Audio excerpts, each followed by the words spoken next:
Take it away. Find your glory, write your story, fearless feet will carry you. Time you own it, take your moment, be a fire burning through. Hustling from night until morning, grinding it out, it won't be long. Feel your power, it's your hour, you inspire, you are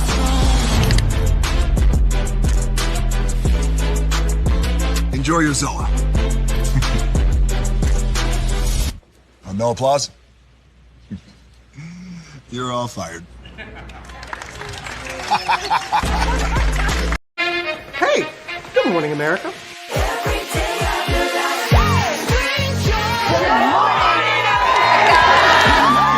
Good morning, America. Good morning, America. Good morning, America.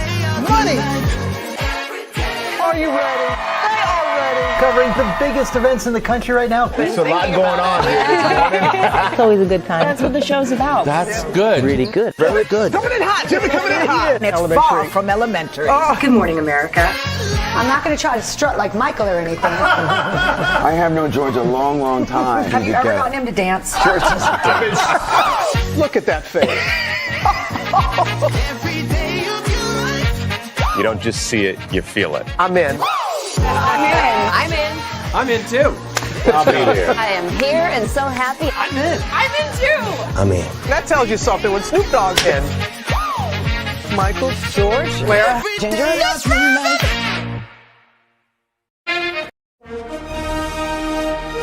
Prepare for a journey beyond imagination, beyond belief, beyond anything you've experienced before. Universal Epic Universe, a new theme park where you'll step through extraordinary portals to 5 immersive worlds. Prepare for a cosmic voyage of discovery, an isle of fire-breathing excitement, a shadowy world of monsters and mystery, new wonders in the wizarding world, and a new way to play. Plus the splendor of a magnificent resort hotel overlooking the park. It's all new excitement at Universal Orlando Resort. A week's worth of vacation thrills with 4 amazing theme parks, a variety of spectacular themed hotels, and incredible dining and entertainment. It's all at Universal Orlando Resort, where you'll find new adventures every day. Explore the astonishing worlds of Universal Epic Universe at Universal Orlando Resort.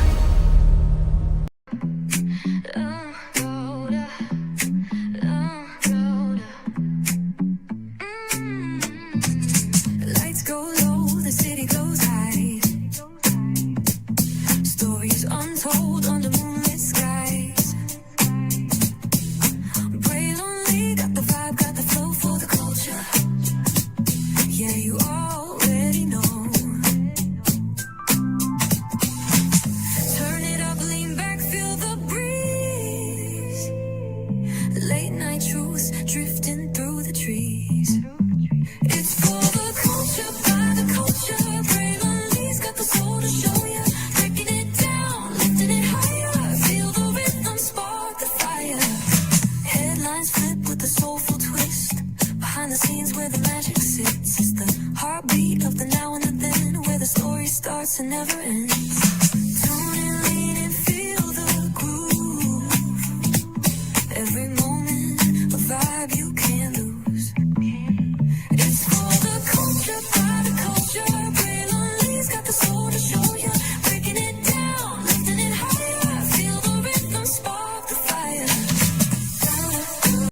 Do, be, do, be.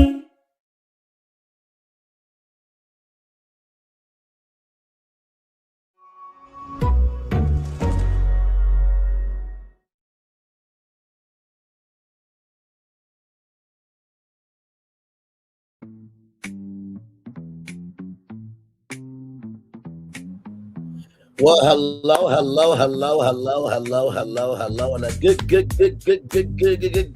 good morning to you, and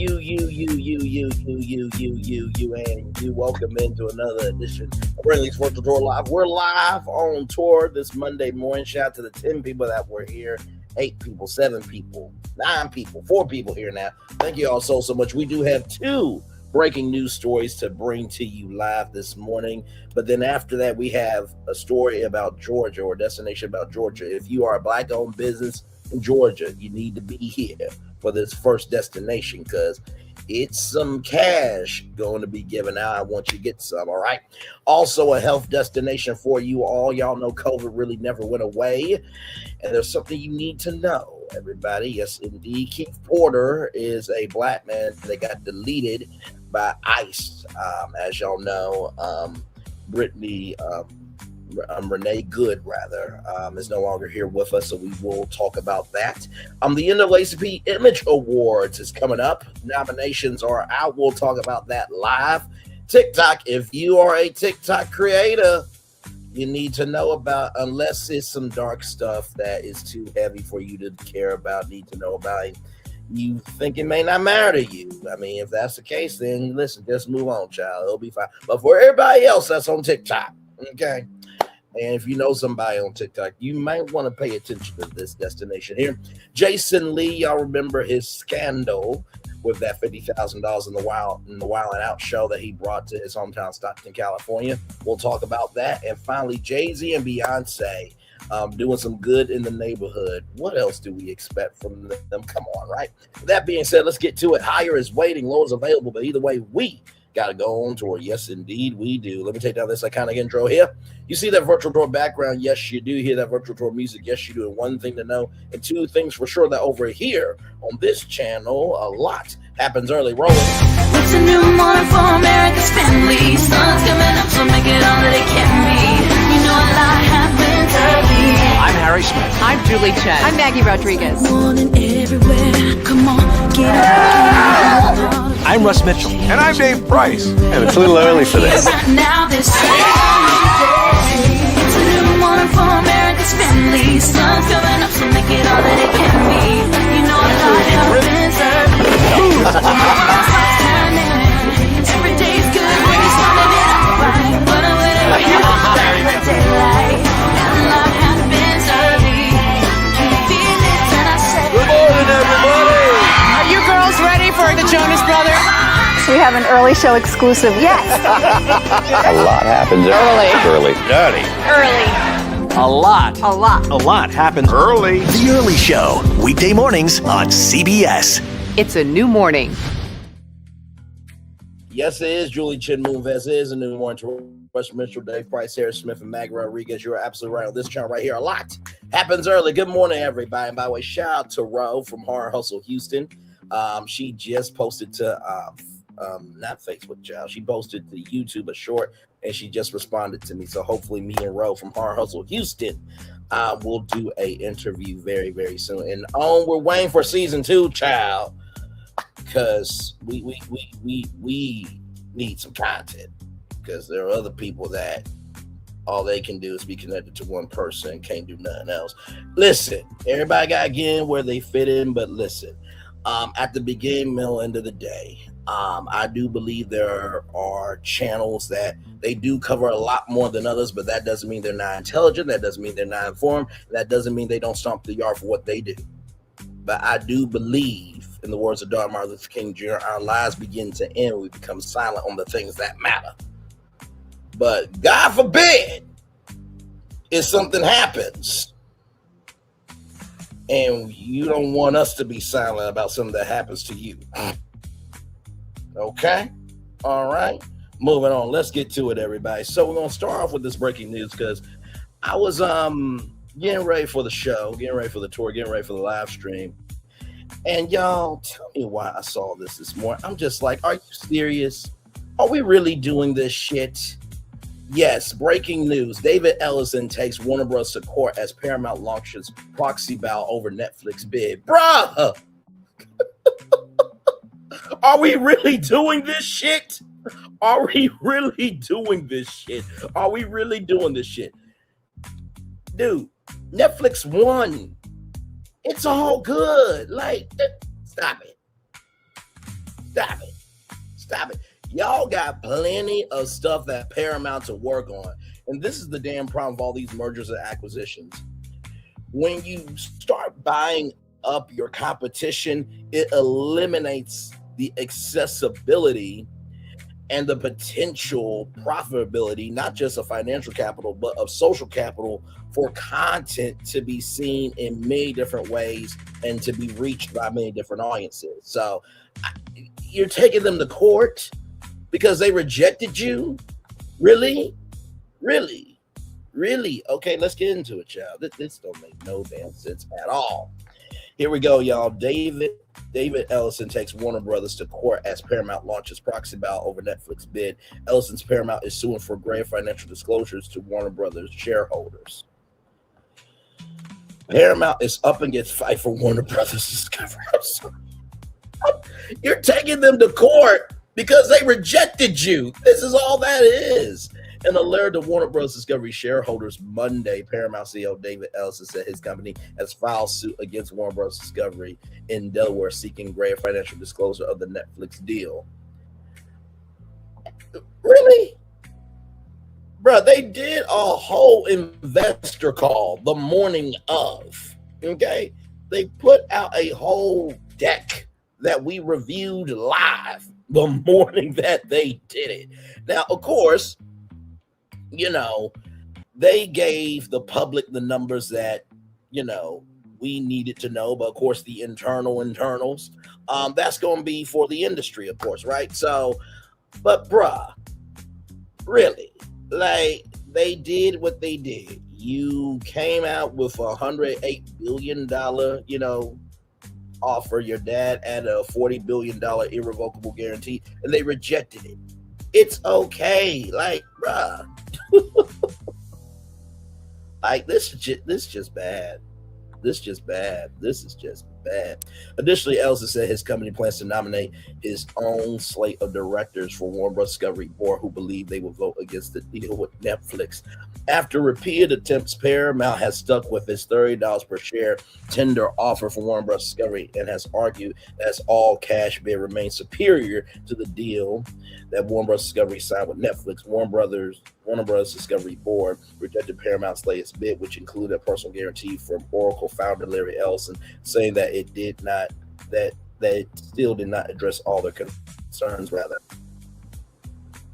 Warner Bros. Struck a deal with Netflix in December that would see the streamer acquire its TV and movie studios for $83 billion. In the letter Monday, Ellison argues that there's a customary financial disclosure a board supposed to provide shareholders when making an investment recommendation, but he argues that Warner Brothers has failed to provide these disclosures, including how it valued the overall Netflix transaction and the basis for risk adjustment of Paramount's offering. He's filing this to tell Warner Bros. Discovery to provide that information to its shareholders because Paramount's offers thus far have been rebuffed. Ellison wrote that the decision will likely come down to votes at the shareholder meeting. While he writes he does not know whether that will be at the Warner Bros. Discovery annual meeting or a special meeting, Paramount plans to nominate its own slate of directors. Additionally, Paramount will propose. Okay, that was double speak there. Paramount will propose an amendment to Warner Bros. Discovery's bylaws to require Warner Bros. Discovery shareholder approval for any separation of global networks. If Warner Bros. Discovery calls a special meeting ahead of its annual meeting, Paramount suggests it will solicit proxies against such approval. These actions, coupled with our tender offer, ensure that you get the final decision on which offer is best for you. The letter to the shareholders read. The full text of Ellison's memo is below. Dear Warner Bros. Discovery shareholder, over the last few days, following the decision by Warner Bros. Discovery to not engage with Paramount on our $30 per share cash offer to acquire all of Warner Bros. Discovery and our reaffirmation of our commitment to delivering our superior offer to Warner Bros. Discovery shareholders, we keep getting the same question what happens next. Paramount started this process about 4 months ago with a private offer at a significant premium to Warner Bros. Discovery's $12.54 per share price, and our pursuit culminated in a $30 per share all cash fully financed proposal we made before Warner Bros. Discovery entered the Netflix transaction. When we learned of the terms of that transaction, which are inferior both financially and from the standpoint of timing and certainty of closing, we decided to bring our offer directly to you through our tender offer. We are committed to seeing our tender offer through. We understand, however, that unless the Warner Bros. Discovery Board of Directors decides to exercise its right to engage with us under the Netflix merger agreement, this will likely come down to your vote as shareholder meeting. We do not know whether that will be at Warner Bros. Discovery's upcoming annual meeting or special meeting. The advance notice window for Warner Bros. Discovery's 2026 annual meeting opens in 3 weeks, and Paramount will nominate a slate of directors who, in accordance with their fiduciary, say that 3 times, duties, will exercise Warner Bros. Discovery's right under the Netflix agreement to engage on Paramount's offer and enter into a transaction with Paramount. In addition, Paramount will propose an amendment to Warner Bros. Discovery's bylaws to require Warner Bros. Discovery shareholder approval for any separation of global networks. If Warner Bros. Discovery calls a special meeting ahead of its annual meeting to vote on the Netflix agreement, Paramount will solicit proxies against such approval.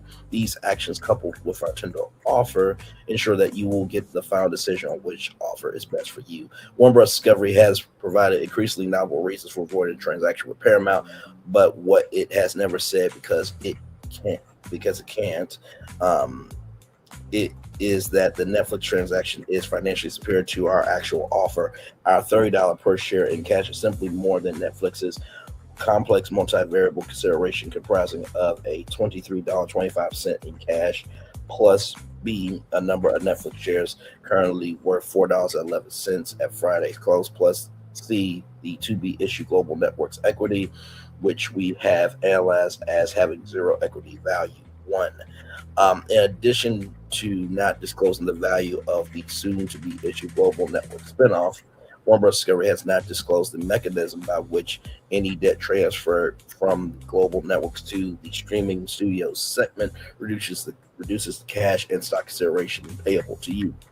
Along with the Warner Bros. Discovery shareholders, we have asked for the customary financial disclosure a board is supposed to provide shareholders when making an investment recommendation, but in each of its 14 D9 filings, Warner Bros. Discovery has failed to include any disclosure about how it valued the global network stub equity, how it valued the overall Netflix transaction, how the purchase price reduction for debt works in the Netflix transaction, or even what the basis is for its risk adjustment of our $30 per share all cash offer.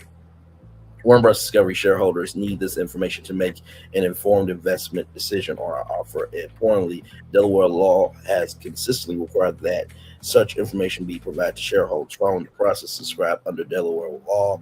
We have filed the suit this morning in Delaware Chauncey Court to ask the court to simply direct Warner Bros. Discovery to provide this information so that Warner Bros. Discovery shareholders have what they need to be able to make an informed decision as to whether tender their shares into our offer. We do not undertake any of these actions lightly. Rather, make no mistake, our goal remains to have constructive discussions.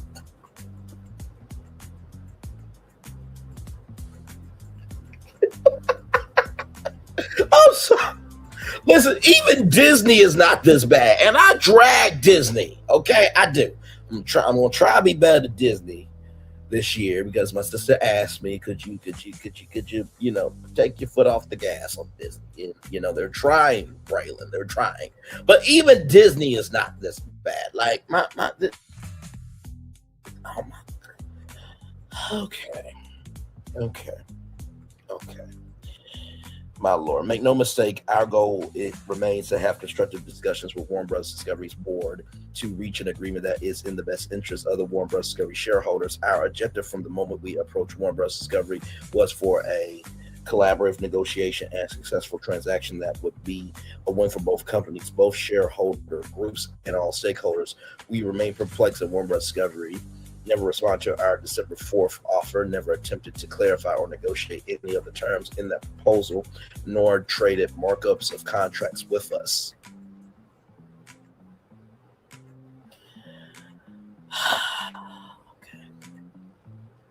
Even as we read Warner Bros. Discovery's own narrative of its process, we are stuck that there were few actual board meetings in the period leading up to the decision to accept an inferior transaction with Netflix, and we are surprised by the lack of transparency of Warner Bros. Discovery's part regarding basic financial matters. It just doesn't add up, much like the math on how Warner Bros. Discovery continues to favor taking less than our $30 per share all-cash offer for its shareholders.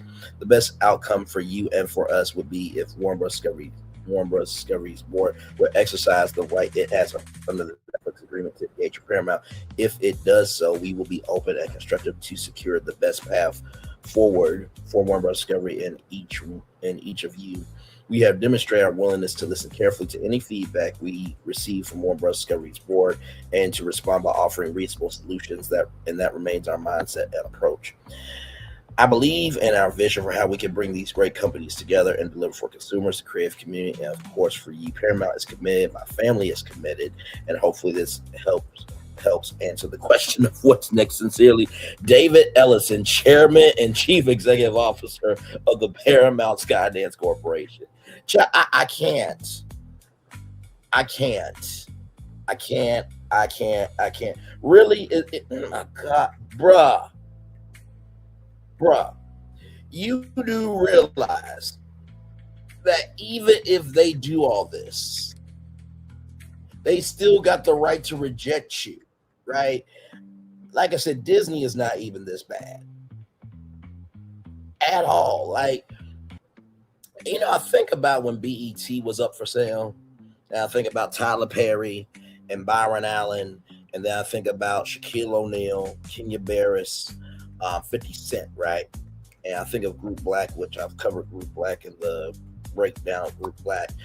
But none of them wrote a letter like this for BET. None of them. Because y'all hold the power, right?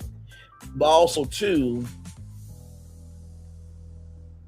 you can do what you want to do, but it can hurt what you need to do in the long term. And I just honestly feel like, even though you guys have Paramount Plus, let's just say, right, that you guys want to say, hey, listen, we have a franchise that doesn't work at Paramount. We want to sell it to, Warner Brothers. Do you know, because of what you're doing, that this could hurt Paramount's chances to work with Netflix and Warner Bros. Discovery later on down the line? Because that's what it's giving. It's giving a very scorned lover. It's giving that you have forgotten that people have the autonomy to make decisions for themselves. But most of all, it looks like you are big mad that they were factual in what they said, and you can't handle that. You can't take the truth. That's what it sounded like to me with David Ellison. So I wanted to bring that to y'all. I'll keep you updated, y'all, with everything. And speaking of things going on in the world of media, y'all, shout out to this great website, Urban Radio Nation. If you need to know anything about radio, media, this is the place right here. So, announcement, Hot 97 morning show, okay? So, you see right there, 112 at 12 p.m. Yes. Here we go, everybody. New York's legendary hip-hop station, Hot 97, has its sights set on generating some streets buzz once again. The station confirmed that a major announcement is coming Monday, today, January 12th, 2026 at noon. This time centered on its signature morning show. The branding, title, and host lineup remains under wraps, sparking plenty of speculation across social media. Some of that speculation is personalities, with practically no radio experience. That would not be a smart move. We expect a few of the personalities below promoting the announcement to be a part of the new morning show. So, y'all, here it is. Here we go.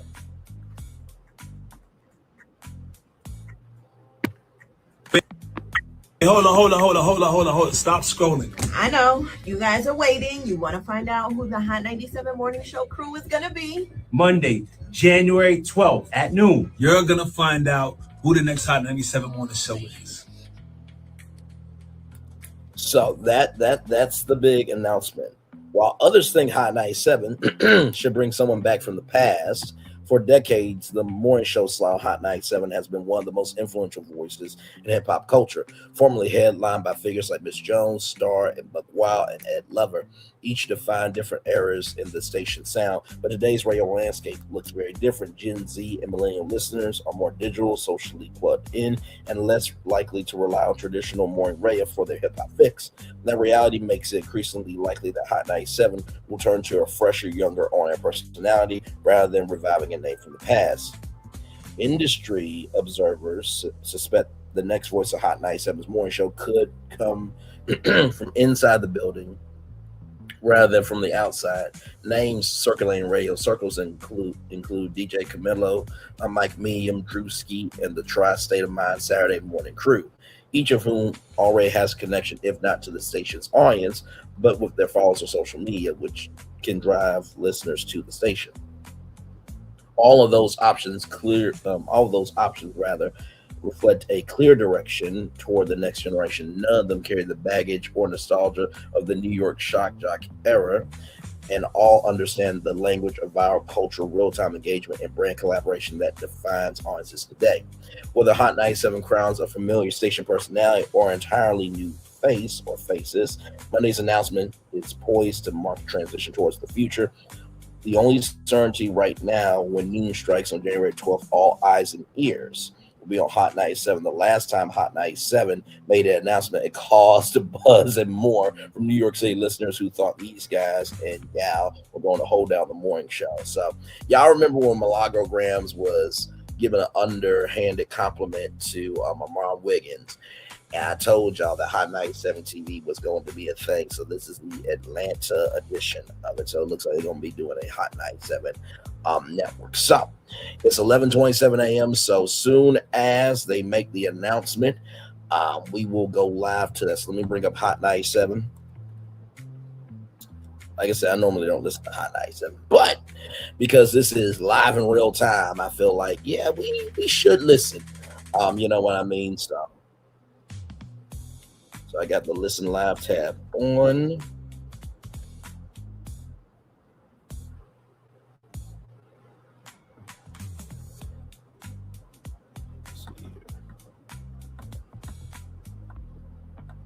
Does it not? Oh, I gotta play it. That's why. Yeah. All right. So right now it's Doja Cat and The Weeknd. So right now they're in commercial break. So when 12 p.m. gets here, we'll go live to Hot 97's website and listen. All right, y'all. With those two breaking news stories out the way, let's get to our destinations here for this morning. Shout out to RollingOut.com, celebrating 25 years on to the next 25. Atlanta Black Chambers invited owners to apply for a $725,000 grant.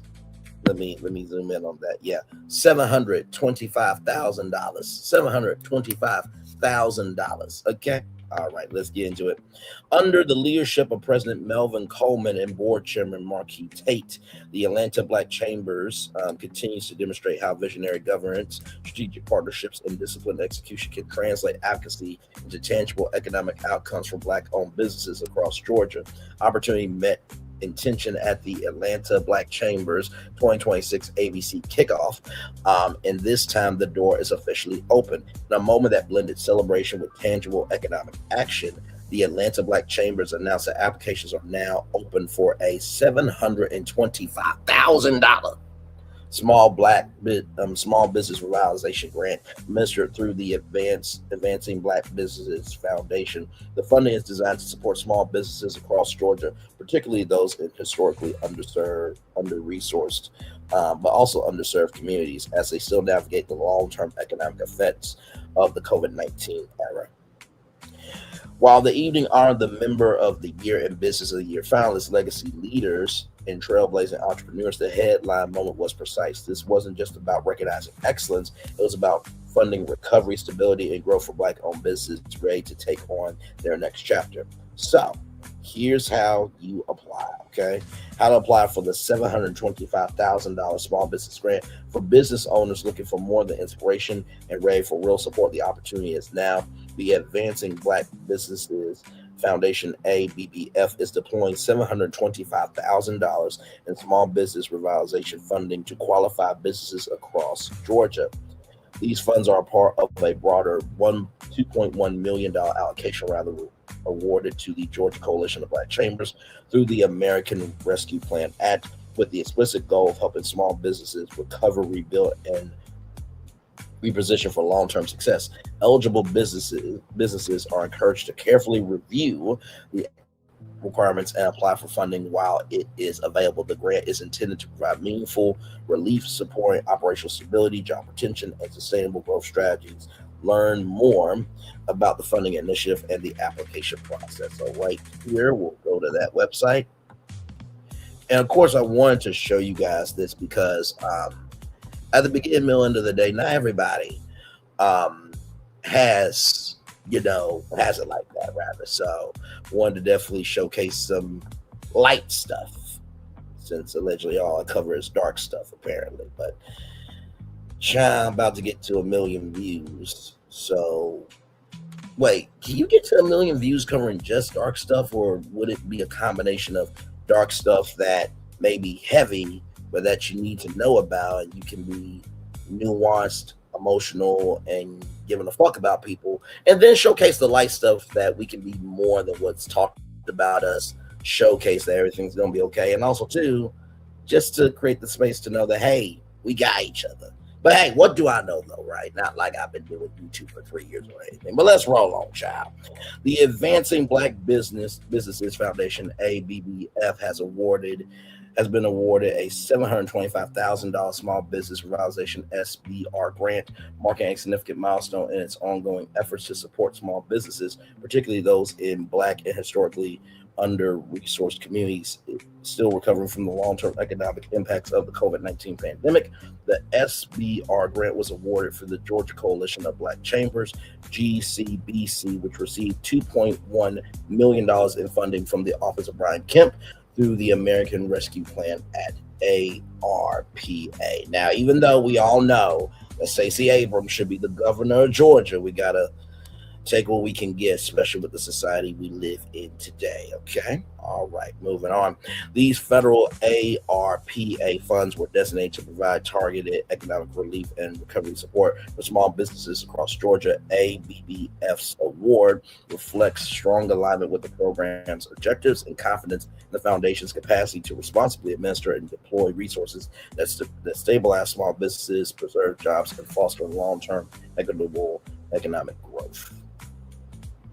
So addressing ongoing barriers to recovery. While Georgia's small business community has demonstrated remarkable resilience, many enterprises, particularly those in Black and historically under-resourced communities, continue to face persistent challenges: inflation, supply chain disruptions, reduced consumer spending, tariffs as well, okay? And limited access to capital have slowed full recovery for countless small businesses. In response, ABBF has developed a comprehensive program management plan focused on supporting businesses located in Georgia's District 3, with an emphasis on stability, sustainability, and long-term growth. The initiative is designed not only to provide immediate relief, but also to strengthen the operational foundation of participating businesses. So here are the pillars right here. Program structure and core pillars. The Small Business Revitalization Grant Program is anchored by 3 core pillars: technical assistance, strengthening business knowledge, compliance, and operational readiness to support long-term success; capital support, providing critical funding to eligible small businesses; with individual grants of $5,000 or more. $5,000 or more. $5,000 or more. Incubators and accelerators supporting growth among underserved and emerging entrepreneurs through structured development opportunities. A key component of the program is the integration of the Money Smart for Small Business curriculum developed by the FDIC. Do they still cover you up to $250,000, or has the president taken that away yet? Not wishing that, y'all, but you see the country we live in right now, okay? And the U.S. Small Business Administration, this nationally recognized instructor-led program, will be incorporated into the mandatory orientation session for grant recipients to promote sound financial management, accountability, and responsible use of funds. The program timeline, next steps. The Small Business Revitalization Grant Program is scheduled to launch in February and run through May, with additional details to be announced in the coming week. ABBF will share application information, eligibility criteria information, and participation requirements as the program rollout progresses.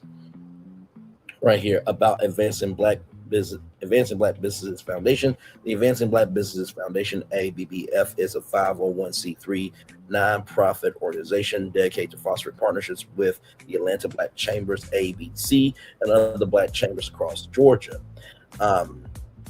ABBF's mission is to educate Black business owners and consumers on effective strategies for collaboration, economic empowerment, and sustainable growth through education, advocacy, and resource sharing. ABBF works to drive long-term economic equity and opportunity within the Black community. So, if you want the opportunity to get to this bag, I'm going to drop the link in the live chat right now. Now, the application will be out in February, so whenever it comes out, I will definitely update y'all on this, because $5,000 is $5,000. And not to mention, too, I love with this program, you also have to take classes. Now, I know a lot of us, get tired of education. Some people don't like being educated at all about anything else. But that's neither here nor there, child. But with that being said, I do love the fact that there is a foundation for a pathway, so that way these funds can be executed properly, right? So shout out to the Advancing Black Businesses Foundation, and shout out to Georgia making it do what it do with $725,000.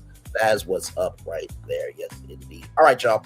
More Brainley's Virtual Draw Live coming up right from this space right here and right now. Let's get to it, everybody. Once again, shout out to rollingout.com, celebrating 25 years. On to the next 25. Yes, indeed. Long COVID affects 7 million Americans with lasting symptoms. Patients continue experiencing debilitating effects months and years after initial infection as research efforts expand. Here we go, y'all. Sarah Martinez thought she had recovered from COVID-19 after 2 weeks of illness in early 2022. Instead, the 34-year-old elementary school teacher found herself unable to climb stairs without gasping for breath. Her memory faltered during lessons she had taught for years. Simple tasks like grocery shopping left her exhausted for days. Martinez is one of approximately 7 million Americans living with long COVID, a condition that continues to baffle medical professionals and devastate patients' lives. The syndrome occurs when symptoms persist or develop weeks or months after the initial infection has cleared. Some patients never fully recovered from their acute illness, while others felt better briefly before new symptoms emerged.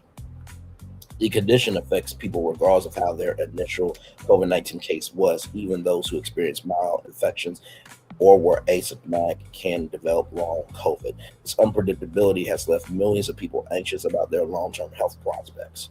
Understand the widespread symptoms. Long COVID manifests differently in each patient, making diagnosis and treatment particularly challenging. However, certain patterns have emerged as doctors examine thousands of cases across the country. Crushing fatigue ranks among the most commonly reported symptom affecting roughly 80% of long COVID patients. This isn't ordinary tiredness that improves with with rest. Patients describe the profound exhaustion that makes basic activities feel impossible. Many can no longer work full-time or care for their families as they once did. Brain fog has become a definitive feature of the syndrome. Patients struggle with memory, concentration, and finding the words. A 42-year-old accountant in Chicago who once managed complex financial portfolios now has difficulty balancing her checkbook. A college professor in Oregon can't remember his students' names despite teaching them for an entire semester. Breathing problems persist long after the lungs should have healed. Patients experience shortness of breath during minimal exertion or while simply talking. Some require supplemental oxygen months after their initial infection. Heart complications have emerged as a serious concern. Patients report racing heartbeats, chest pain, and dizziness upon standing. Some develop postural or orthostatic tachycardia syndrome, a condition where the heart rate spikes dramatically with position changes. Oh my Lord Jesus! Wow. 4 major body systems under attack. Research has revealed that long COVID affects multiple organ systems simultaneously. The respiratory system shows persistent inflammation and reduced lung capacity in many patients. Chest scans reveal lingering abnormalities when oxygen levels appear normal. The cardiovascular system faces increased risk of blood clots, heart inflammation, and irregular rhythms. Studies show elevated heart attack and stroke risk that persist for at least a year after infection. The neurological system suffers widespread effects beyond brain fog. Patients experience headaches, nerve pain, tremors, and difficulty sleeping. Some develop dysautonomia. I'm rather sorry if I butchered that to the health professionals out there, where the autonomic nervous system malfunctions, affecting everything from heart rate to digestion. The immune system appears to remain in overdrive, creating ongoing inflammation throughout the body. Some researchers believe viral particles may persist in tissues, continually triggering immune responses. Others suspect the infection causes autoimmune reactions when the body attacks its own cells. Daily life becomes a struggle. Impact of long COVID extends far beyond physical symptoms. Relationships strain under the weight of chronic illness. A father in Texas who once coached a star soccer team now watches from his car. Oh my Lord, I am so sorry. I am so sorry. Now listen, that might be dark stuff for other people, but a father trying to be a good dad, that should never be dark stuff, ever. Because he lacks the energy to stand on the sidelines. Financial hardship hits many families hard. Approximately 40% of long COVID patients cannot return to full-time work. Medical bills pile up as patients seek help from multiple specialists. Disability claims often face rejection because the condition remains poorly understood and difficult to prove. Mental health challenges compound physical suffering. Depression and anxiety rates among long COVID patients exceed those seen in other chronic illness populations. The uncertainty of not knowing if or when symptoms will improve takes an emotional toll. Support groups have become lifelines for many patients who feel dismissed by doctors or misunderstood by loved ones. Research and treatment progress. Scientists are racing to understand long COVID's mechanisms and develop effective treatments. Clinical trials are testing various medications, including antivirals, anti-inflammatory drugs, and therapies target specific symptoms. Some patients have found relief through physical therapy programs designed for chronic fatigue conditions. Specialized long COVID clinics have opened up at major medical centers nationwide, offering multidisciplinary care. These programs coordinate treatment across specialties, recognize that the condition affects multiple body systems simultaneously. Rehabilitation programs help patients gradually rebuild stamina and function. Occupational therapists teach energy conservation techniques. Mental health professionals provide crucial emotional support. Despite these efforts, no proven cure exists. Treatment remains largely supportive, focused on managing symptoms and improving quality of life. Researchers emphasize that recovery timelines vary dramatically, with some patients improving gradually over months while others remain severely affected years later. The medical community continues working to unlock the mysteries of this complex condition that has reshaped millions of lives. So this was not to alarm you, but to inform you. This was not to alarm you, but to inform you. This was not to alarm you, but inform you. I think when COVID got here, we really did not understand what COVID was, nor what it could have been. But as time went on, and it's really sad to say this, I think COVID really only mattered when it finally hit people that did not believe. And some of those people died. Like I said, I don't celebrate anybody's misery, but it was quite interesting to see the COVID deniers get COVID and then die. I remember Herman Cain quite specifically.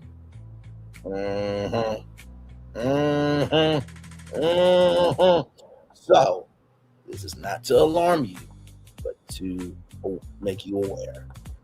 So if you feel any of those symptoms, please, for the love of God, get your mask on, go to the doctor, let them know what's going on. Life is way too short to not be a solution for yourself. Okay? Just wanted to keep it a buck right there. So, we are it's 11:45 right now. We're getting closer to that Hot 97 announcement for sure. So we'll tune into that live.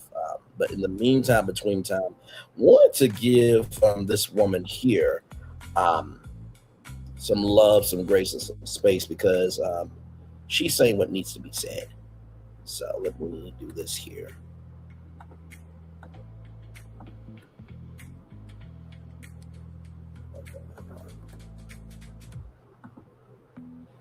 All right. So this woman right here, want to bring her up. Her name is, as technology works with me, Lauren Peretta. And wanted to showcase this to y'all. Here we go. This is a big deal that ICE killed a white woman, not because her life matters more than the countless Black and brown people ICE has killed and detained and terrorized for decades. Her life doesn't matter more, but her death breaks through a protection most white people didn't even know they had. For years, white Americans could tell themselves that this ICE violence only happened to those people, to immigrants, to the undocumented, somebody else's problem. But when ICE kills a white U.S. citizen, that distance evaporates real quick. She was not undocumented. She wasn't breaking the law. She was just there. And now she's dead. And when you build a machine designed to terrorize people without any accountability, eventually it doesn't discriminate anymore. It just destroys. And the media suddenly cares because she's white. When ICE kills Black and brown people, when they rip families apart, when they die in a detention center, it gets buried. A paragraph in local news if we're lucky. But when a white woman dies, it's a national headline. The racism in that disparity is staggering. Her death isn't any more tragic. It's just more visible. And here's what makes it even harder to sit with. Most white women voted for Trump. They voted for this administration that weaponized ICE and made the cruelty all happen, that turned human beings into profit margins. They voted for the system, and now it's killed one of their own. Immigrant communities have been trying to warn everyone for a decade now. They've been living this nightmare while being told that they deserved it, that they should have just come here legally, that this was somehow justice. And it wasn't justice. It was always terror. And it's finally touching people who they thought were exempt. Maybe that's what it takes, not because white lives matter more, but because some people only learn when the pain reaches their own doorstep. If this death finally makes people see what's happening all along, not just to immigrants, but to all of us living under systems designed to control and extract, then maybe something shifts. Not because she deserved to die or be the one that mattered, but because her death might be the crack that breaks this whole thing open. This is the end of ICE giving a single fuck. All bets are off. They've been off. They've been doing this for years. But now they're not even pretending. They do not give a shit. This is what happens when we're giving bounties to a bunch of fucking losers who get a job where they can terrorize people with unchecked power and a bonus. Let me be super clear. ICE exists to make rich people richer. ICE exists to terrorize working people. ICE exists to ethnically cleanse the United States. Shout out to Lauren Peretta. Shout out to her. And, you know, I want to mention something that she said. It only matters when it comes to our doorstep. You know how Issa Rae said, I'm rooting for everybody black. I wonder if that includes Amanda Seals, Lisa Rae, or Issa Rae, rather. And I think we live in a society where we like to be distracted because we don't have the emotional intelligence to be able to talk about other things. Now, if it's hard to talk about those things, then just say that shit. But God forbid, if ICE does this to a family member that you care about, or a friend you care about, or some children you care about, grandchildren included, or to your fucking damn self, then there ain't gonna be dark stuff no more. I mean, if we really want to say what's dark stuff, right? Well, we consider the civil rights movement dark stuff, because I don't think without them covering that dark stuff, we would be able to do what we do now.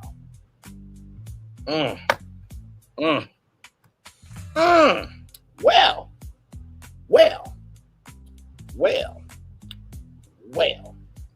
With that beautiful sister saying what she said, and yes, I said SISTA. She's an ally sister, okay? Good damn. She's doing much more than many other people, okay? I'm not saying everybody gotta be aware and this, that, and the third, and change their whole perspective and start creating content like that and do this, that, and the third, but good damn.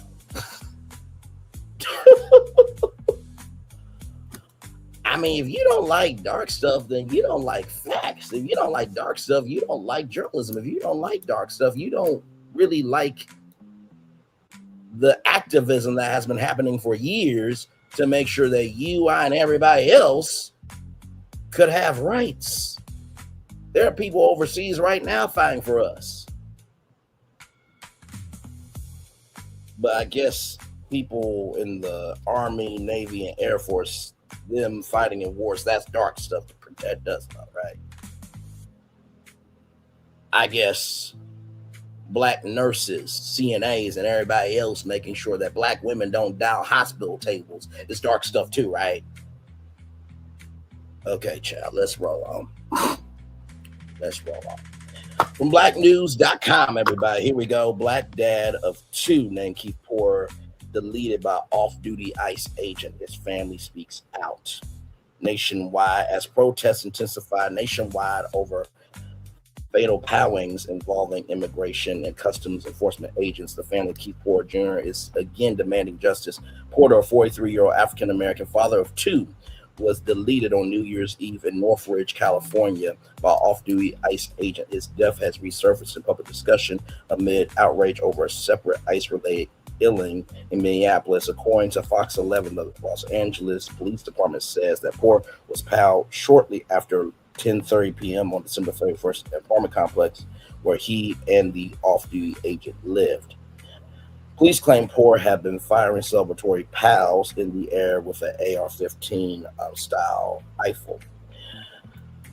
Now, I will say this, right? Because we keep it a buck about everything. And by the way, that includes anything and everything else that may seem dark but needs to be known about too. Okay, so let's keep it a buck. He should not have been using an AR-15 style rifle. He should not. Quite frankly, that has been needed to stop a long time ago, because what comes up must come down. So let's get that straight. He should not have been doing that, okay? The agent reportedly heard the PAL fire, confronted Porter, and then later opened fire. And this is the problem, right? You confronted Porter, right? Now, of course, we don't know what Porter did, if there was, an exchange where Porter almost opened fire on him. But regardless, this should not have happened at all. Authorities have not released clear details explaining what occurred in the moments leading up to the fatal powering. Federal officials defended the agent's actions, stated that he believed he responded to an active power situation, and that exchange of PAL fire occurred. Porter was pronounced dead at the scene, and criminal charges were immediately filed against the agent, a fact that has drawn sharp criticism for Porter's family and civil rights advocates. Relatives and community leaders dispute the claim that Porter posed a threat. They described him as a devoted father and a positive presence in his community. At a Los Angeles City Council meeting, Porter's mother, Francella Armstrong, spoke emotionally about her son, calling him a man with a kind spirit and big heart. Family members are now calling for an independent investigation into the plowing. Activists echo those demands, pointing to broader concerns about accountability and law enforcement plowings. Representatives from local civil rights groups criticized the lack of immediate disciplinary or criminal action, arguing that such cases reflect a troubling pattern of excessive force and insufficient oversight. A candlelight visual on a report was held at Northwood Ridge, with another planned at Carson Park alongside community leaders. Public attention around Porter's death has grown following the fatal plowing over 37-year-old Renee Nicole Good in Minneapolis, who was deleted by an ICE agent, Jonathan Ross. By the way, everybody is the name. During an immigration operation, federal officials have claimed self-defense in that case, while local leaders sharply rejected that narrative, fueling protests across multiple cities. Together, the two incidents have intensified the scrutiny of ICE operations and renewed calls for transparency, accountability, and for justice for the families affected. Like I said, that should not have happened to this brother. Hey, Just John, good to see you, beautiful. Glad to have you here. Yes, indeed. Like I said, this should not have happened to Renee Nicole Good. She should still be here, and Keith Porter should be still here. If you guys remember what Tucker Carlson said, if the government can tell you what to think, what to believe, and how to move, then we're all in trouble. Tucker Carlson said that. Tucker Carlson said that. Tucker Carlson said that. And he supports the president. Okay. So with that being said, y'all, we are about to be at 12 o'clock on the dot. So let's go live here to Hot 97 because they're about to announce the new morning show host. I'm sorry, Tims. I can't, y'all. I'm so sorry. See, I would play more music on this channel, on our YouTube channel rather, but I can't do it because of copyright. But we're going to wait until 12 noon. So we're going to all hear the announcement live. And then, of course, right after that, we'll talk about the announcement, of course, who's going to be doing it, this, that, the third. And, of course, after that, we got the NAACP Image Awards. The nominations are out. We'll talk about that live. TikTok. If you are a creator on TikTok, you might need to know about something. And TikTok shop as well. Yes, indeed. Unless that's dark stuff and you care less about it, right? And then Jason Lee will talk about that scandal and what has come out of that. And then Jay-Z and Beyonce making it do what it do in the neighborhood, rather, for the good of the neighborhood, and some positive news stories as well. We send you a document that needs all of our attention ASAP tomorrow. January 13th is the deadline. 47 has given Lonnie Bunch justifying items in the NAACP. Okay, send it over to me, and we'll make it do what it do. You know what I mean? So for sure, send it over, and we'll make it do what it do. So yes, indeed. So yep, we're just waiting around now for the big Hot 97 announcement. Yes, indeed, we are. Just trying to see if there's anything. Oh, child, I'm not surprised by that. I reported on that. And honestly, tell you the truth, it is so fucking sad to me that we have a president that doesn't want any of us around because he's uncomfortable. Think about that. We have a president that doesn't want any of us around because he's uncomfortable. We have a president and administration and his supporters that don't want us around because they're uncomfortable. The items in it are deemed un-American because they're not positive representations of the United States. Oh, yeah, I know. Like, he's even afraid of the Natural Garden Museum. He's afraid of plants. Did he watch Night at the Museum and be like, oh my God, look, hello, JD Vance, the dinosaurs are alive. I watched Night at the Museum. We need to handle this immediately. I do not want to die. Bye, bones.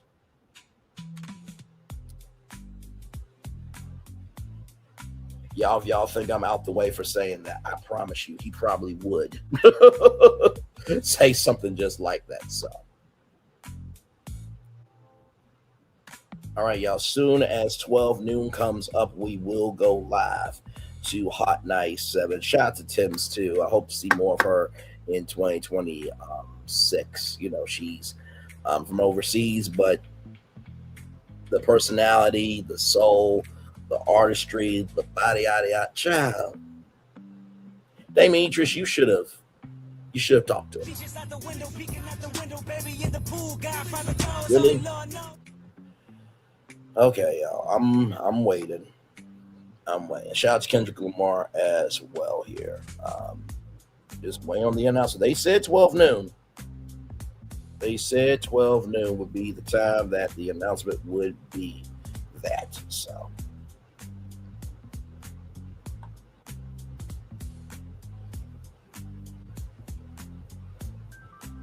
We are just waiting. Let me go to Hot 97's Instagram because y'all know that sometimes I'll post it to Instagram as well. Well, usually when you're doing a rollout, you'll make it do what it do as well with that. Okay, y'all. So here it is. Here it is. Here. Got the announcement on Instagram here. Told you. So here it is here. Okay, everybody, here we go.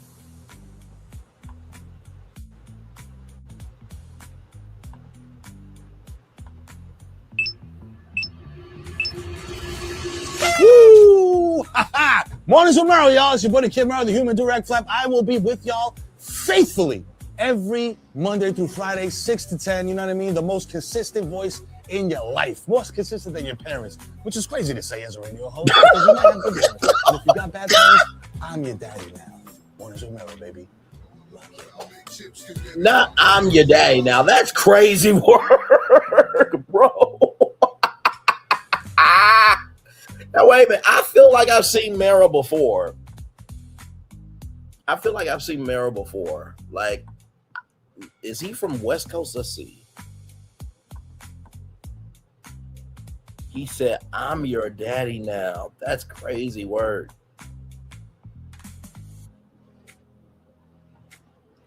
All right, y'all. Then here it is 2 minutes ago. See? All right, make it do what do. Let me listen and see.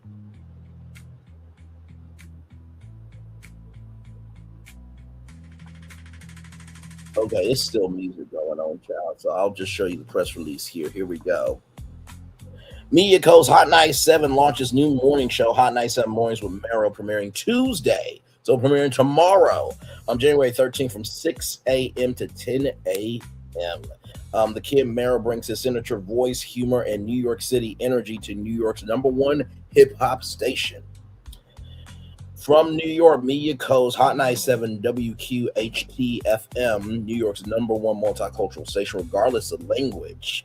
All right, then go ahead and say what's on your chest then. Hot 97 announced the launch of its brand new morning show, Hot 97 Mornings with Merrill, premiering Tuesday, January 13th, airing from 6 a.m. to 10 a.m. The morning show will be hosted by the Kid Merrill, one of New York's most recognizable and authentic voices in media and culture. Hailing from the Bronx, the Kid Merrill is a New York Times bestselling author, Writers Guild Award winner, and a variety comic to watch. He currently hosts Victory Night with the Kid Merrill and co-hosts 7 p.m. in Brooklyn with Carmelo Anthony. Now he brings this unmistakable energy, humor, and cultural perspective to mornings on Hot 97.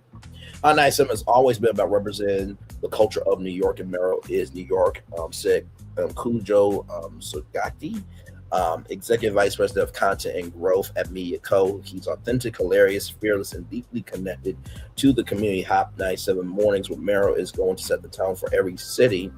Is going to set the tone for the city, every morning and create must-listen moments for our audience. The announcement comes on the heels of the historic 2025 for Media Co., a year marked by surging revenue and performance that outpaced every broadcaster in the nation. Okay, all right. Okay, here's the income official. So it looks like right after this, they'll be back on. Plus, you get premium benefits. I'll be talking about on my show later. If you want to do things, you want to let me know. Okay. I think I DM'd you on IG, I think, if I'm not mistaken. So let me know, and yeah, we can do that. I think I gotta do some grocery shopping later today. So we'll make it do what it does. Is subject to change. See CapitalOne.com for details.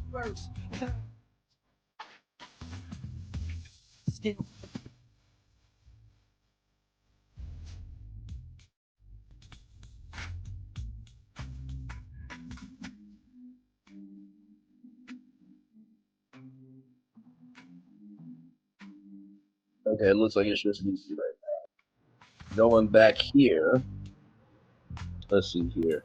I-97 is the station. It's been the voice of New York hip hop, New York City hip hop and culture for decades. Said Kid Merrill.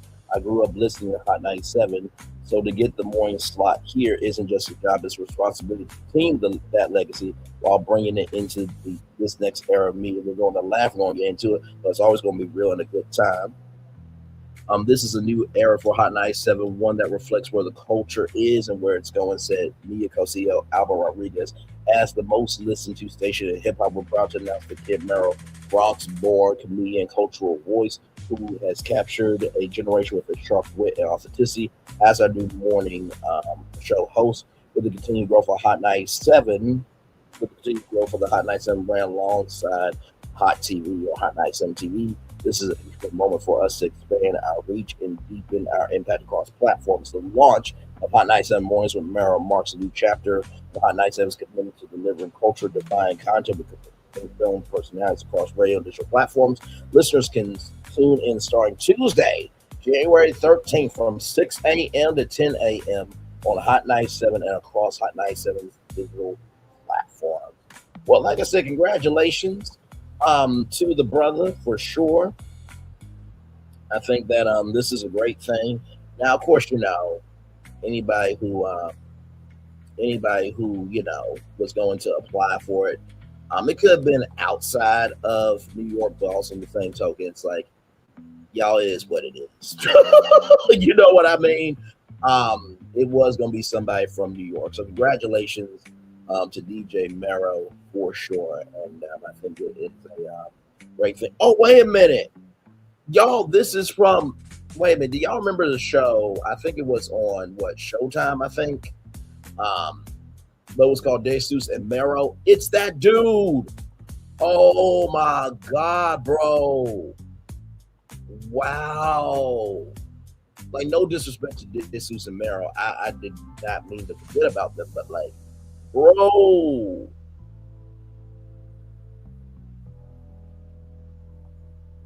I think that's the same Merrill.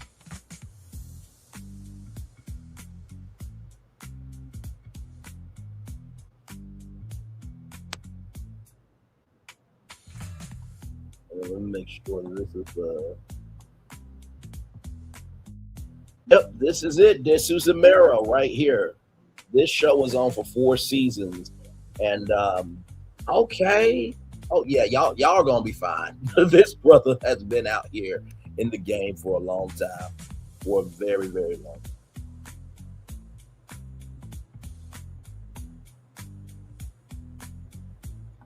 Well, it looks like it's still music going on. But yes, congratulations to Merrill. All right, then that is what's up. There you go. So you guys got to hear it first right here. Breaking news. Y'all know we always reflect where the culture is, where it's going, and where it could be for sure. So congratulations on that. All right, y'all.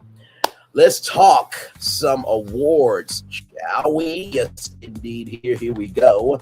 From GoldDerby.com, the 2020 NAACP Image Awards nominations include Cynthia Erivo, Michael B. Jordan, Tiana Taylor. Select trophies will be presented live at 2 hours on February 28th. Everybody, here we go. The NAACP Image Awards announced its 2026 nominations on Monday with the coveted Entertainer of the Year lineup consisting of Cynthia Erivo, Doechii, Kendrick Lamar, Michael B. Jordan, and Tiana Taylor. Top film nominees include Sinners with 18 nominations. Come on. That's what's up. And highest to lowest with 9 on the TV side, Bel Air ends its run with 7 nominations, followed by Abbott Elementary, Reasonable Doubt, and Ruth and Boaz with 6 apiece, respectively. Tiana Taylor leads all individuals with 6 total nods, including Entertainer of the Year, acting in one bout after another, and Tyler Perry's Straw. And for her album Escape Room, Cynthia Erivo has 4 bids, including, my lord, including Entertainer of the Year and starring in Wicked for Good. Yes, indeed. There. Let's keep going.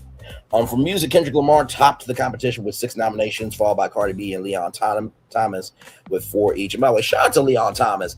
That brother was on Nickelodeon's Victorious, and he's just been doing his thing ever since. Like, congratulations to Leon Thomas, man. Very, very proud of that brother. With 4 each, then Doechii and Tiana Taylor were both at 3. There are 2 brand new NAACP categories this year: Outstanding Literary Work Journalism, recognizing excellence in national distributed journalism that informs, uplifts, and authentically reflects on experiences, issues, or perspectives significantly affecting the Black community or U.S. national affairs through a lens of racial equity, social justice, or community impact. And Outstanding Editing in a Motion Picture or Television Series, Movie, or Special, honoring excellence in post-production editing that enhances storytelling, strengthens narrative flow, and amplifies emotional impact.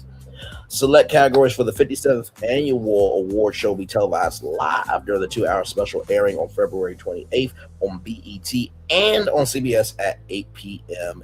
Eastern Pacific. Wait, it's going to air on CBS? You mean the MAGA network? The MAGA network is allowing Black people on it still? Okay, I didn't know.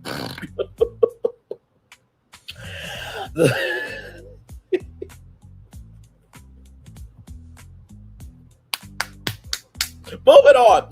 From the Pasadena Civic Auditorium, this year's theme is "We See You."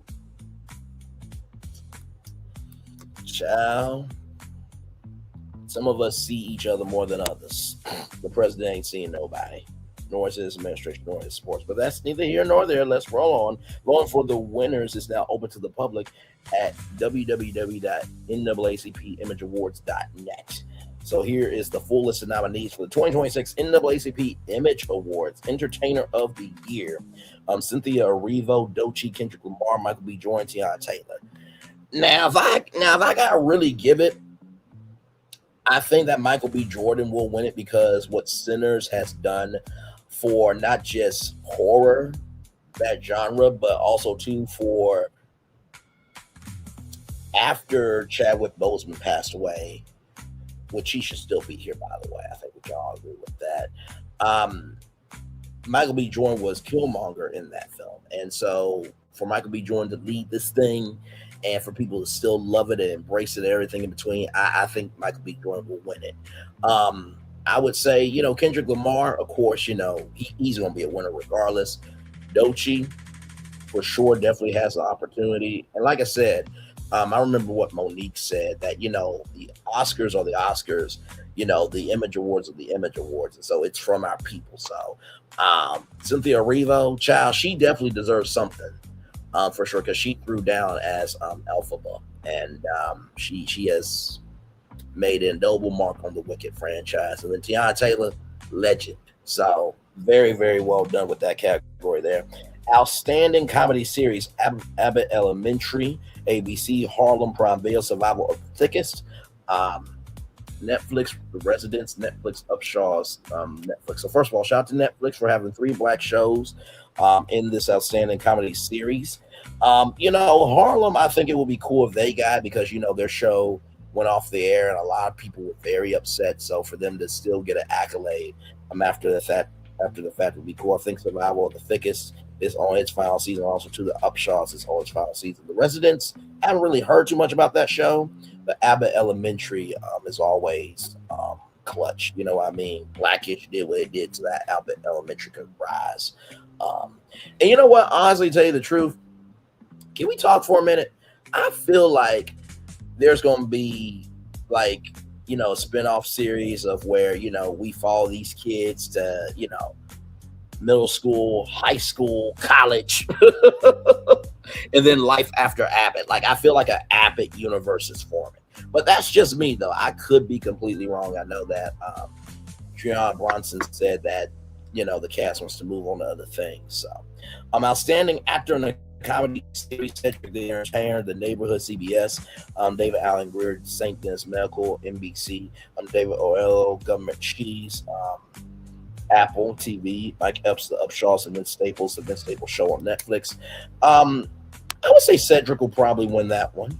The Neighborhood has definitely been a signature series for CBS, and man, they almost made it to a 10th season too. Almost made it, but I think Cedric will probably get that one. Outstanding actress in a comedy series. Ayo Ibri, The Bear, FX and Hulu. That's a very, very popular show. Maya Rudolph, Lute, Apple TV. Michelle Batu, Survival of the Thickest. Florence Bronson, Abbott Elementary, ABC, Uzo of Dubo, The Residents. Oh, The Residents. Yes. Okay, that's the Shonda Rhimes show where it's like a murder mystery. Got it. Okay. You know, I will say this. I think that out of all these people, I think The Bear has a lot of steam for sure. So I think Arivo Ibri could win that. But also too, The Residents really hit as well with Aduzo Abuda. And for those of you who don't know, she was on Orange is the New Black. So yes, indeed. Outstanding supporting actor in a comedy series, Colton Domingo, The Four Seasons. He did a great job in The Running Man. Oh my God. Cheyenne Carlito Esposito, The Residents, Josh Johnson, The Daily Show, Comedy Central, Wendell Pierce, Elizabeth, and William Stanford Davis, Abbott Elementary. You know, I think William Stanford Davis, because that janitor, my God, that is a role. Not to mention, too, he talked about his SAG check being like, what, a penny, I believe. So I believe William Stanford Davis will probably win that one. Let's see. Outstanding supporting actress in a comedy series, Edwina Finley, The Residents, Ego Newman, Saturday Night Live, Janelle James, Abbott Elementary, Jerry Johnson, Harlem, and Wanda Sykes, The Upshaws. Oh, you know, I feel like it's going to be between Janelle James and Wanda Sykes. I really do. Like, Wanda Sykes is Wanda Sykes, okay? She's a legend, so of course that. But Janelle James, I mean, Principal Ava, I mean, come on now. And Janelle James in that episode where she had the blue and brown look. Be lucky I wasn't a parent in that show. Moving on. Outstanding drama series, Bel Air, Peacock, Beyond the Gate, CBS, Forever, Netflix, Paradise, Hulu, Reasonable Doubt, Hulu. You know, I know that Bel Air just had its final season. And by the way, I do think Wanda Sykes will win it. I do believe that.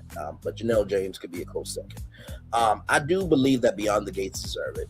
I really do. It is a great, great show. I reviewed in the beginning. And that cast deserves a win.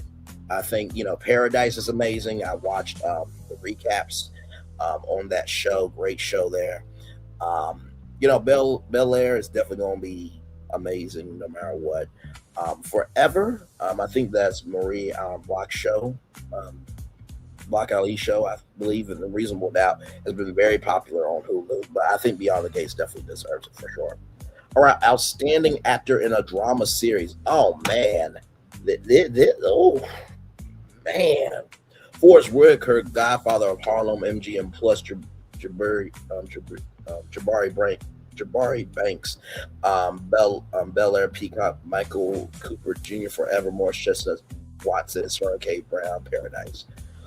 I feel like it's going to be between Morris Chestnut and Sterling K. Brown. I really do like those two, but if I had to give it, I think that probably Paradise and Sterling K. Brown, because Paradise, if you don't know that show, it's almost like Under the Dome on CBS, but it's such a deeper story. And season 2 is coming out on Hulu very soon. So yes, indeed. And Morris Chestnut, Rosewood. I need a revival of Rosewood, damn it, because I missed that show. Let's see here. Outstanding actress in drama series, Angela Bassett, 911, ABC, and Maya Yatsi Cordy. Reasonable Doubt. I think that's the lead of the show. Lovely Simone Forever. Bettina Miller, Power Book 3, Race of Kanan Stars, and Queen Latifah, The Equalizer, CBS. I think it's going to be between Queen Latifah and Angela Bassett. Like, I see it for what it is. But I had to give it, I think Queen Latifah. A lot of people were very, very hurt when The Equalizer got canceled. So I think The Equalizer will probably win that one. And Queen Latifah, outstanding supporting actor in a drama series, Adrian Holmes, Bel-Air, Eto Escedo, The Diplomat, Netflix, Caleb McLaughlin, Stranger Things, Netflix, Jacob Lattimore, The Shy, Showtime and Wood, Harris Forever, Netflix. I think Caleb McLaughlin will win that. I mean, did y'all not see how big a Stranger Things finale was in theaters? Like, I think that would be a huge win for Stranger Things for sure. Then we have outstanding supporting actress in a drama series, Aisha Hines, 911, Audrey McDonald, The Gilded Age, HBO Max, Kara Pittman, Forever, Netflix. Oh man, Kara Pittman, The Morning Show for Apple TV. Oh, you got a double nomination. Oh my God. That's savage. That's savage, man. That is so savage. And Nicole Bari, The Morning Show, Apple TV. I will say Kara Pittman has definitely been throwing down on The Morning Show for sure. So I will definitely say she will win that. Outstanding limited TV series. Outstanding limited television, rather, series special movie G20, Prime Video, Ironheart, Disney Plus, Ruth and Boaz, Netflix, Straw, Netflix, Washington Black, Hulu. I think Ironheart could win it because for one, we do know about Reed Williams from comics, and I think right now, just to know that, you know, Black superheroes matter, I think that would be a great win for Ironheart. Also, too, that's produced by Ryan Coogler as well. Outstanding actor in a limited television series special movie. Brian Ty Henry, Dope Thief, Apple TV. Giancarlo Esposito, Don't Feed the Children, Tubi, Idris Elba, Heads of State, Prime Video, Tay Diggs, Sarah McMillan, His, Hers, and Ours, and Tyler Lefty, Ruth and Boaz. I'm gonna give it to Idris Elba, bro. I mean, it's Idris Elba. Like, what you want me to do? Outstanding actress in a limited television series special movie, Brandy Norwood, Christmas Everyday, Lifetime, Dominique Thorne, Ironheart, Soraya, Ruth and Boaz, Taraji P. Henson, Straw, Netflix, and Viola Davis, G20, Prime Video. Oh, G20 was about the G20 Summit guy. I'm gonna say Viola Davis. Not saying Taraji P. Henson won't win it because she definitely could, but Viola Davis for sure. First of all, shout out. Yes, we got a YouTuber on this thing. I'm here for it. Outstanding news/information series of special CNN Newsnight with Abby Phillips, CNN. Finding Your Roots with Henry Louis Gates Jr., PBS. Hurricane Katrina, 20 years after the storm. Robin Roberts, Michelle Obama. The Style, the Power, the Look of Conversation with Robin Roberts. So Robin Roberts is nominated twice as well. My Lord, at the Don Lemon Show on YouTube. You know, I want Don Lemon to win. And I'll tell you why. Because I think that for what we do on YouTube, I think the creator economy needs to be recognized in the Black community. So the fact that Don Lemon got to be nominated for a NAACP Image Award is absolutely huge. And it goes to show that Don Lemon still has that power, right? So, yes, indeed. All right, y'all. Here we go. Outstanding Talk Series. House Guest, YouTube TV. That is, let me pull up the brother, because that brother there, he was on he was on Channel 1 News. Scott Evans, that's what I was about to say. So Scott Evans, he was on Channel 1 News, and then he is on Access Hollywood. He's been making it do what it do. So Scott Evans, man, for house guest Sherry Syndicate, Tamron Hall, show ABC, Jennifer Hudson, show Syndicate, and The View, ABC. You know, I really want Scott Evans to win it. I do. I want Scott Evans to win it. You know, he has had many guests like Niecy Nash, Yeah, he's had many people, and not to mention too, he's about to go on a tour as well. Yes, indeed he is. He's about to go on tour. So Jay Farrow was over at his house. Karuchi Dran, Jay Farrow, Chelsea Handler, Yvonne Orji, Kamala Harris, Tyler Lepley, Haley Bailey, Regina King, Aisha Tyler, Pretty B, Amber Riley, Janelle Jones, Mama Tina. So he's been doing his thing, and I think that would do a lot for his career. Not saying he doesn't have a career already, but I think I'm pulling for the underdogs, damn it.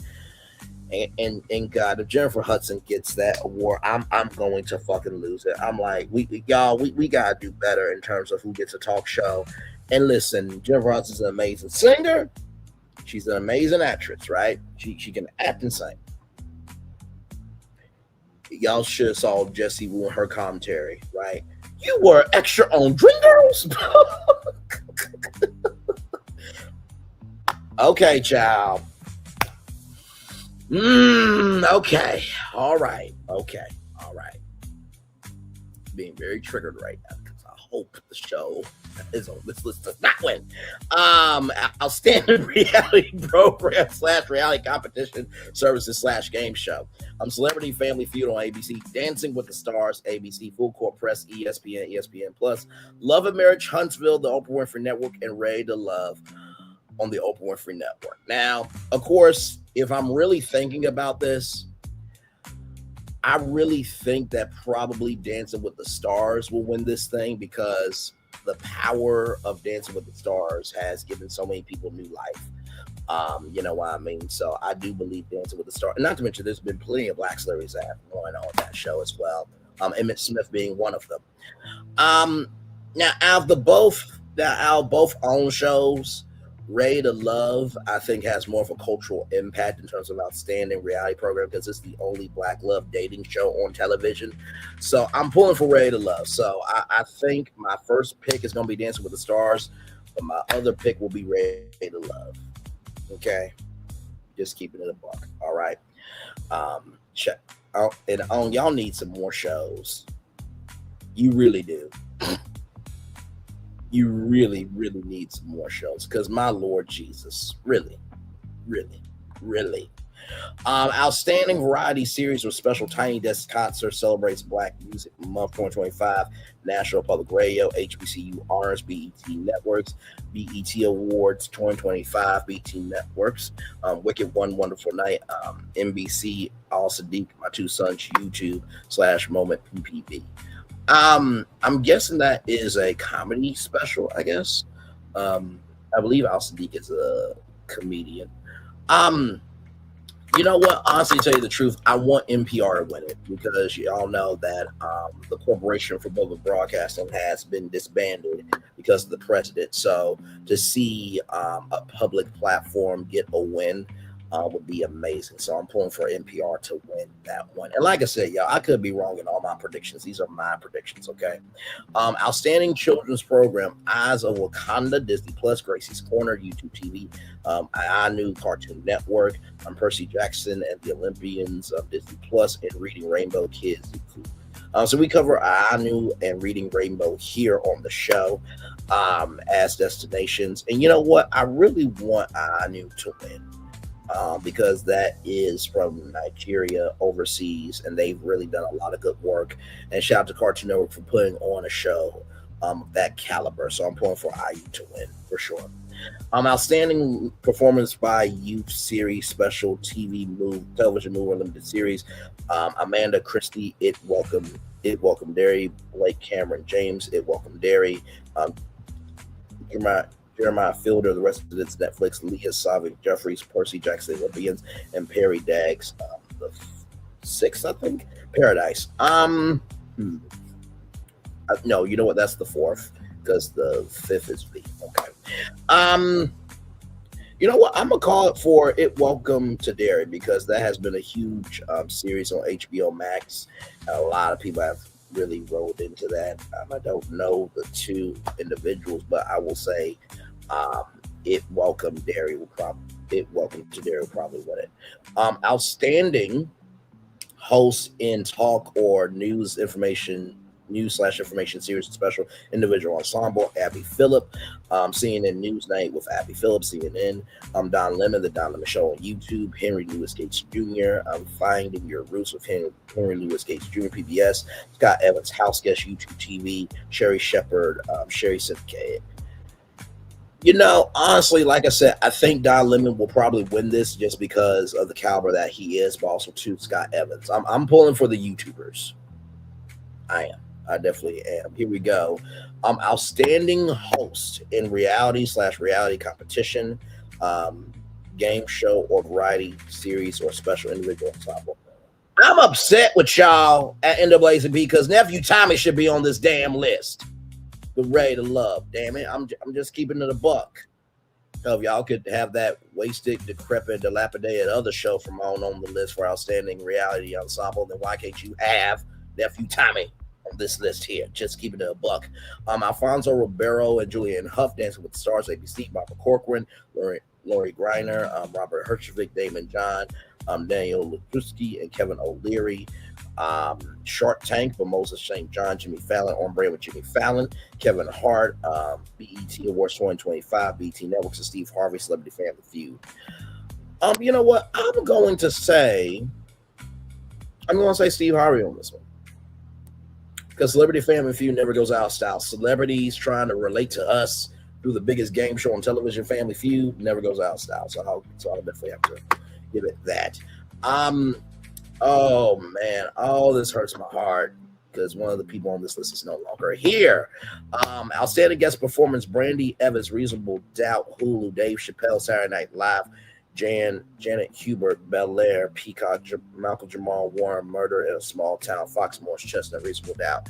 You know what? I want Malcolm Jamal Warren to win it.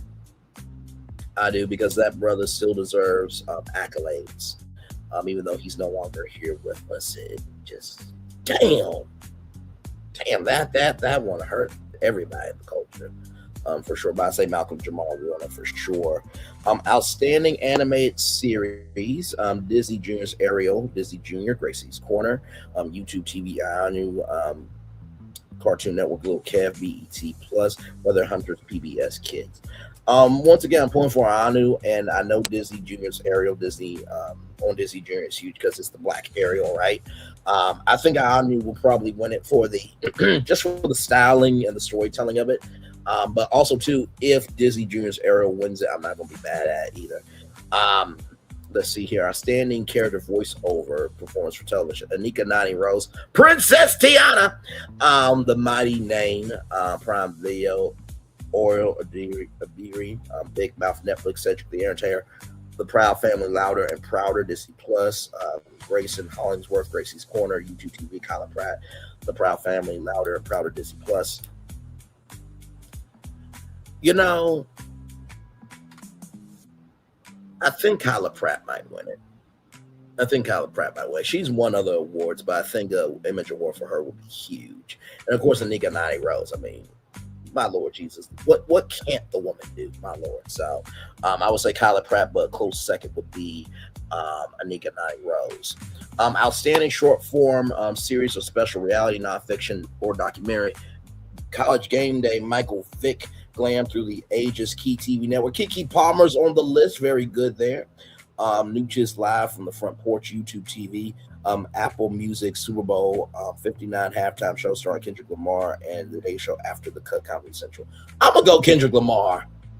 Like if Kendrick Lamar don't win it, I'm gonna have some problems. I think Kendrick Lamar, he definitely threw down with the halftime show for sure.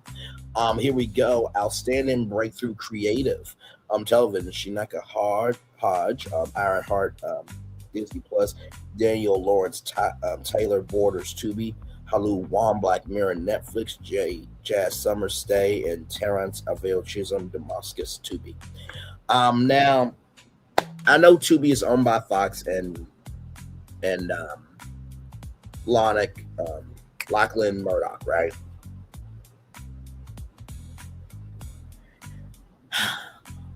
Isaac Hayes III, don't at me for this, okay?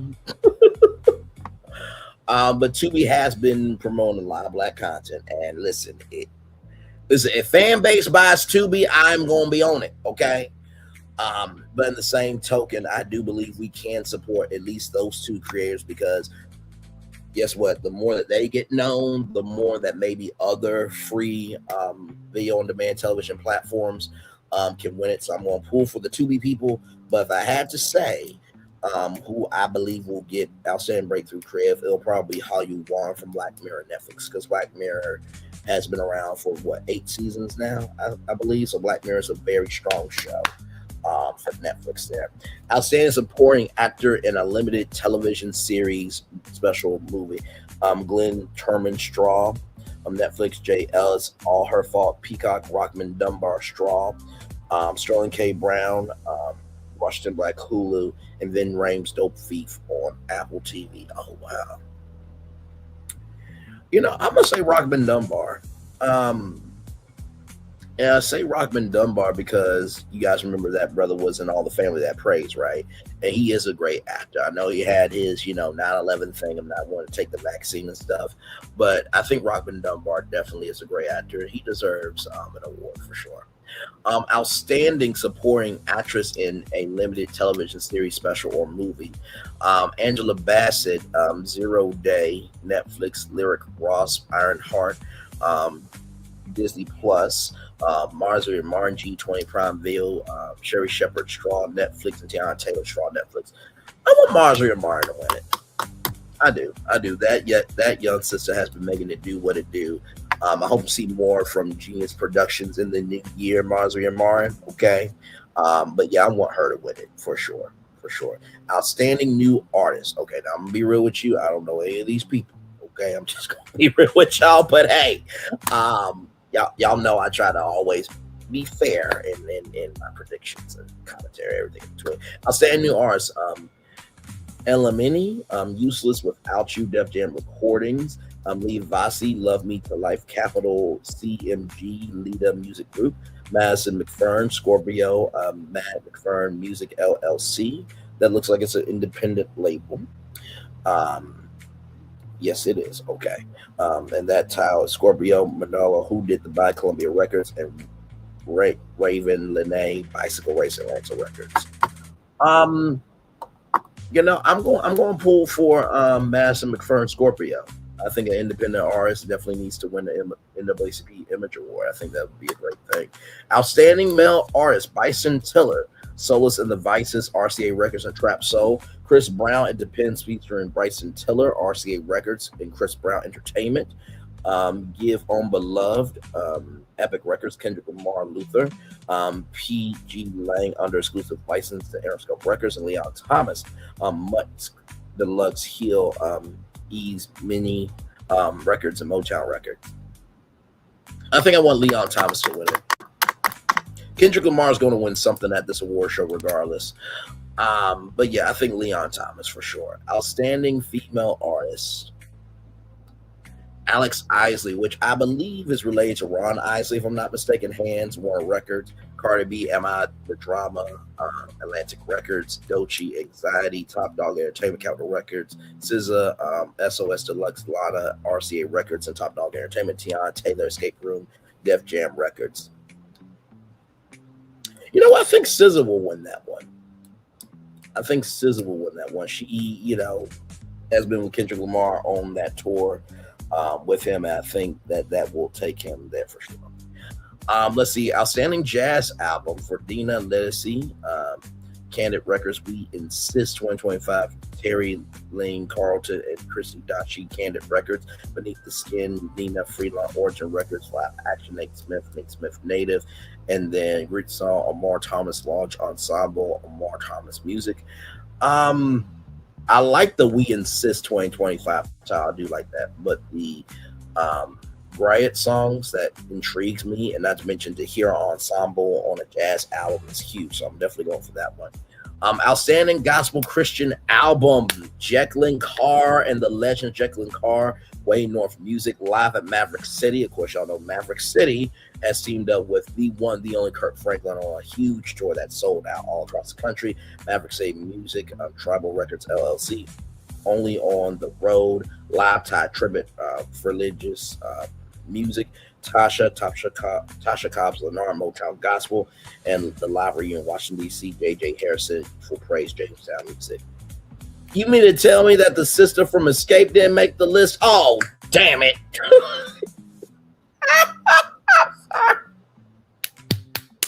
Braylon, shut up. Anyway, damn. Who do I think will win it? I mean, Ty Tribbett. I mean, if he did before, he'll do it again. Oh, yeah. Jacqueline Carr, I think, deserves to win that one. She's been one of the most solid female gospel artists. I think females deserve to win. But if I had to give a second choice, I think Ty Tribbett. Outstanding international song. In our site, Skip Marley, Def Jam Records. Is it Tyler, Epic Records? Love, Burner Boy, Spaceship, Bad Habit, Atlantic Records. With You, David O, feature On My Lay, RCA Records, and Sony Music UK.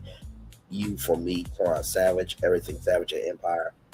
I'm going to say Skip Marley because of Bob Marley. Like, come on. Outstanding music video visual album, Anxiety, Doechii, Top Dog Entertainment, Capitol Records, Boots on the Ground, 803 Fresh, Snake Eyes, Music Group, APG, Escape Room, Tiana Taylor, Def Jam Records, Folded, Kehlani, Atlantic Records, Luther, Kendrick Lamar and SZA, PG Lang under exclusive license to Interscope Records. I feel like it's going to be a battle between Luther and Anxiety. But I think Kendrick Lamar and SZA will win that. I really do. All right. Outstanding album, Am I the Drama? Cardi B, Atlantic Records.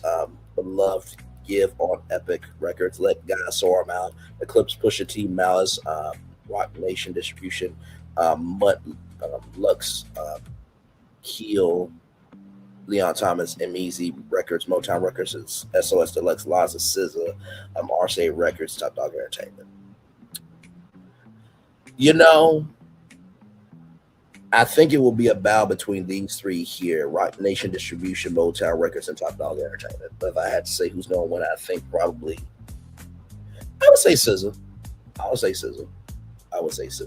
But Let God Soar Him Out. Well done to y'all for making that title of the album. I'm here for it. Outstanding track and compilation album, Godfather of Harlem, Season 4, original series soundtrack, Epic Records, a division of Sony Music Entertainment. Highest to low. Oh my God. Yeah, why y'all make this hard? Okay. Highest to lowest original soundtrack, A24 Centers, original motion picture soundtrack, Proximity Media LLC under exclusive license to Masterworks, label Sony Music Entertainment. Louder and Prouder, Proud Family rather, Louder and Prouder Season 3 music from the series, Walt Disney Records, and Wicked for Good, the soundtrack, Republic Records. If Sinners don't get it, I'ma be pissed the fuck off. Moving on. Yes, indeed. Here, hang on, give me a moment. Yeah, there we go. Okay. Church. So outstanding gospel and Christian song, Church, Tasha Cobbs, Lennar, featuring John Legend, Motown Gospel, Constant Live, Maverick City Music, Jordan Sparks, Chandler Moore, Anthony Agar, Tribal Records, Do It Again, Kurt Franklin, For Your Soul, Recordings, Tribal Records, Don't Fake, Jacqueline Carr, Wayward Music, Jesus, I Do, Mariah Carey, featuring the Clark Sisters. Jordan Sparks, the Clark Sisters. I'm going to say Mariah Carey, the Clark Sisters, damn it. It's hard to go against that. It really is. Man, okay. Outstanding song, Soul R&B, Folded, Kehlani, Atlantic Records, Burning Blue, Mariah the Scientist, Epic Records, It Depends, Chris Brown featuring Bryson Tiller, RCA Records, Chris Brown Entertainment. Yes, it is Leon Thomas and M-Eazy Records, Motown Records, Bell Roses, Tiana Taylor, Def Jam Records. You know, I think I will go with Leon Thomas again. Leon Thomas has definitely been making it do what it do for sure. Let's see here. Outstanding song, hip hop / rap song, Anxiety, Doechii, Top Dog Entertainment, Capitol Records, Chains and Whips, Eclipse, Kendrick Lamar, Pharrell Williams, Pusha T, Malice, Rock Nation Distribution, Airtime, Cardi B, Atlantic Records, Ride, Remix Chance the Rapper featuring Do or Die, Twista, CTR LLC, and Type of Glorilla, CMG, Interscope Records. I think it'll probably be a battle between Glorilla and Kendrick Lamar and Pharrell Williams. But, I'm going to say Glorilla. I'm going to take a swing. I'm going to be a little bit different and say Glorilla for sure. Outstanding duo, group, or collaboration, traditional 803 Fresh featuring Fantasia. Boots on the Ground remix. Snake Eyes music group, artist partner group. Clips, Kendrick Lamar, Pharrell Williams, Pusha T, Chains and Whips, Rock Nation Distribution. Cynthia Erivo, Ariana Grande for Good Republic Records. Mariah Carey, Clark Sisters, Jesus I Do. Gamma, Travis Grant, Andre Day, Let Freedom Ring. Green Light Music and Tribal Records. You know what? I'm gonna go for Fantasia. Boots on the Ground, because Fantasia, she blows. Now, I already gave Mariah Carey and the Clark Sisters Jesus I Do, which they probably will win it for this one too, but still try to be diverse here, okay? Outstanding duo, group, or collaboration, contemporary. Cardi B, Kehlani, Safe. Atlantic Records, Chris Brown featuring Bryson Tiller, Usher, Depends. Remix, RCA Records, Chris Brown Entertainment. KWN featuring Kehlani, Worst Behavior. Flow, The Move remixes, Uptown Records, Republic Records. Leon Thomas and Chris Brown, Mutt remix, and Mainstay Records and Motown Records. So Chris Brown's in this thing twice, right? I'm going to go with It Depends remix because you got Usher on there. You know what I mean? So I'll go with that.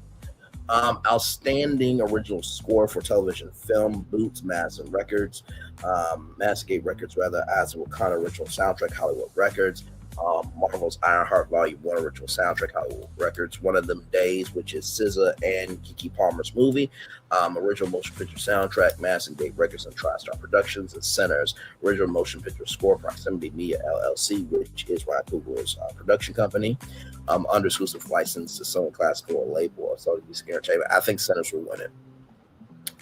Outstanding literary work, fiction. Can't Get Enough, Kennedy Ride Forever, Grand Central Publishing, Hatchet Book Group, Chronicles of Warrior, African Epic, Harmonious Rosales, W.W. Noren and Company, Death of the Author, Ludi Corful, William Moore, Happy Land, Dole Perkins Valdez, Berkeley, Penguin, Random House, Harlem Rhapsody, Victoria, Christopher Murray, Berkeley, and Penguin, Random House. I think the African Epic will win it. Because, I mean, how many times have we heard of, African epics? We're always asking, can we have more, positive stories? So I think probably that one will win it for sure. Outstanding literary work, nonfiction, A More Perfect Party Than Night, Shirley Chisholm and Diane Carroll, Reshape Politics. Oh, wow, that sounds like a good book. Joanna Tolver, Legacy Lit and Hatchet Book Group, Warren Flames, Bench Ashfield, W.W. Noren Company, From These Roots, Tamara Lynn, Lanier, Penguin, Random House, Crown, Hen Hospitality, Untold Stories of Black Motel, Hotel Resort Orange from Pioneer Days, Civil Rights Era, Colin Saul Jr., Brown Books Publishing Group, I Am Nobody, Slave, Lee Hawkins, Harper Collins Publishers. I think it's going to be between Hidden Hospitality and More Perfect Party, but I think More Perfect Party will win it because that sounds interesting. You got Shirley Chisholm, the first Black woman to run for president. Sorry, I was looking at my phone. And Diane Carroll, one of the most legendary actresses from Dynasty and just everything in between. I think that will win it. But Hidden Hospitality, that sounds interesting. Outstanding literary work debut offer, Anela Malik, American Soul, Black History of Food in the United States, National Geographic Partners LLC, Charles B. Founter, Red Clay, Blackstone Publishing, Dr. Judith Joseph, High Functioning, Overcoming Your Hidden Depression, Reclaim Your Joy, Little Brown Spark, Lauren Lewis, Sky Full of Love, Lake Union, Zoe B. Walbrook, History Lessons So Crime. You know what? I think High Functioning, Overcome Your Hidden Depression, Reclaim Your Joy, I think we'll win that one. And then right here, Outstanding Literary Work, Autobiography, 107 Days, Kamala Harris, Simon Schuster, The Look, Michelle Obama Crown, True Tony at Random, Dana A. Williams, Amsterdam HarperCollins, Truly Ritchie, Let's see here. Harper, one uncommon favorite basketball, North Philly, my mother, and life lessons I learned from all three. Don Stolly, Black Privilege Publishing, a chair book, Simon Schuster. Don Stolly is a legendary coach. I think she'll win that one. Outstanding literary work, Instructional American Soul, Black History of Food, United States, Anil Malik, National Geographic Partners LLC, rated heritage recipes and stories on the origin of American cuisine. Dr. Jessica Harris, Penguin Random House, Carson Potter, We Eat the Pizza, Slanging Pies, and Saving Lives. Now that's a smooth title. Okay, Muhammad Abul Hadi, Penguin House, Penguin Random House, Clarkson Potter, Who Better Than You, Will Packer, Penguin Random House, Wine Pairing for the People, Sean McCoy, Harvest and Imprint Wilmar, Upper Collins. I think We the Pizza, Slanging Pies and Saving Lives. I like that title. Outstanding literary work, poetry, Death of the First Idea, Ricky Laurentis, Alfred K. Kompoff, Florida War, A.J. Monet, Haymarket Books, Grace of Black Mothers, Martha's Perkins, Trio House Press, Essentials of Thunder, Newest Like the Palms, Patricia Smith, We Look Better Alive, Out of Black, Burnside Review Press. I fully agree. We do look better alive. I would say The Grace of Black Mothers to win that one. Outstanding literary work, Children, Black Boy Rise, Brian Barnes Chronicle Books, Black Diamond Kings, Heroes of Negro League Baseball, Charles R. Smith Jr., Canada Press, My Quiet Place, Monique Marquis, Chronicle Books, History of We, Nicholas Smith, Penguin Young Readers, and Lon Clark and Her Engineering Spark, Alan R. Wells, illustrated by Deandra Hart, Forrest Strauss Squirrel's book for young readers, Macmillan. You know, I would probably say it's probably going to be a battle between Yvonne Clark and Her Engineering Spark and Black Diamond Kings, Heroes of Negro League Baseball. But I think Engineering Spark will win it. But anytime we see literary work for children to read that can make them better, I'm always here for it. Outstanding literary work, youth and teens, Skin. Oh, I like how they did that. Kin, K-I-N, Kinfolk. E.B. Zobi, HarperCollins Versify, Nick Blake of the Remarkables, The Book of Honesty, Angie Thomas, HarperCollins Claritin Books, The Scammer, Tiffany D. Jackson, HarperCollins Quill Tree Books, Story of My Anger, Jasmine Mendez, Penguin Young Readers, Through Our Teeth, Pamela N. Harris, HarperCollins Quill Tree Books. You know, I feel like this one right here, S-K-I-N, Abuzi, E-B, rather would win that one. I think we're almost done, y'all. I know it's a lot of nominees, but hey, listen, we don't celebrate us, who will, right? Give me a moment here, y'all. Technology. There we go. Okay.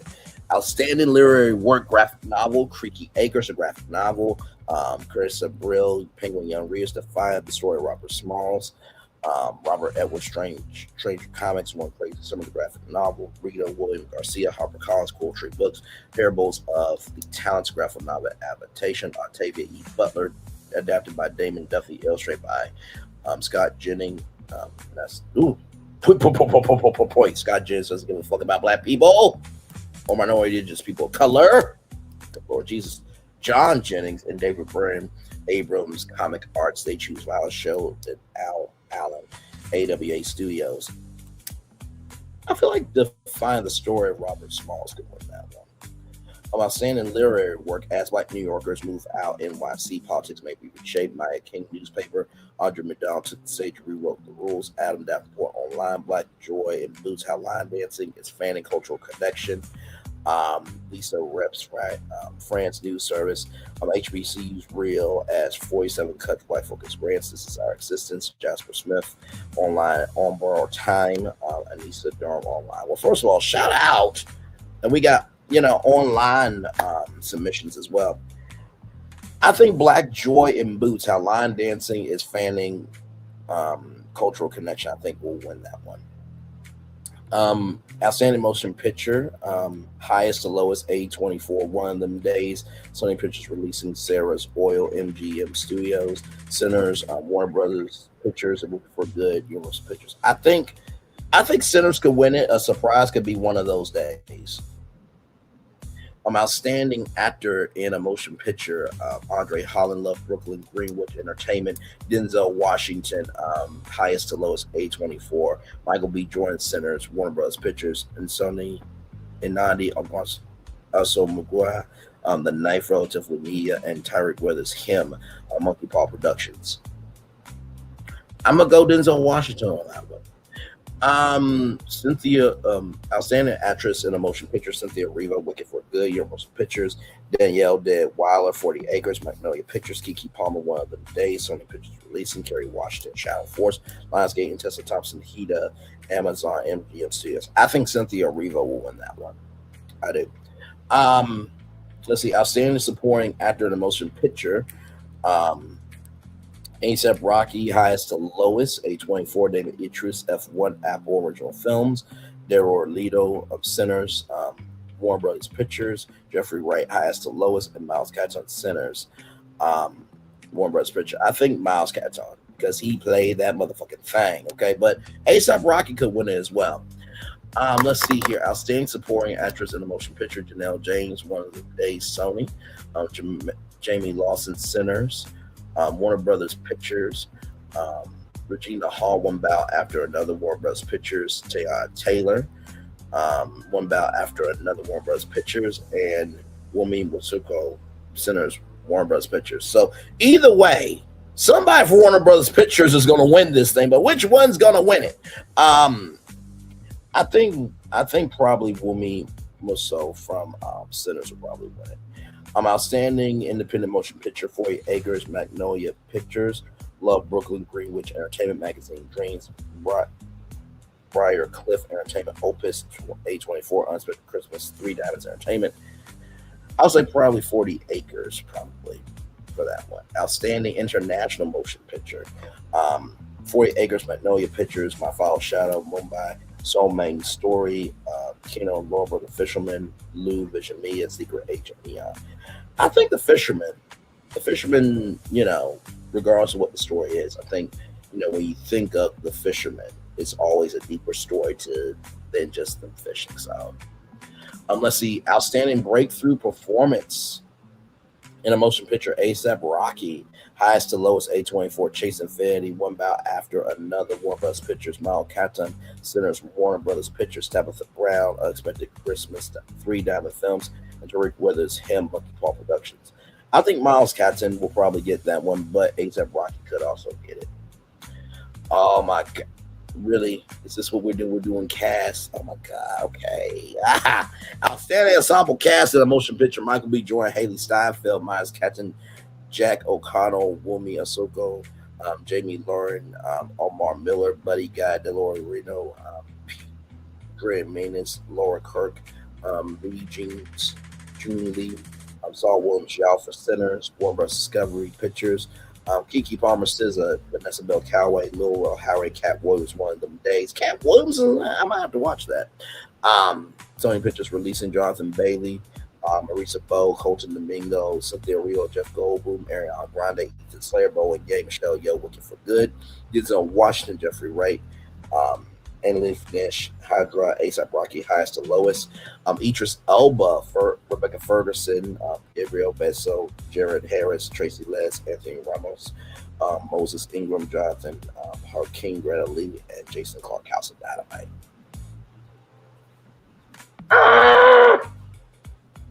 I feel like it's gonna be between Denzel Washington, Michael B. Jordan, and Idris Elba for that. Like I just see it for that.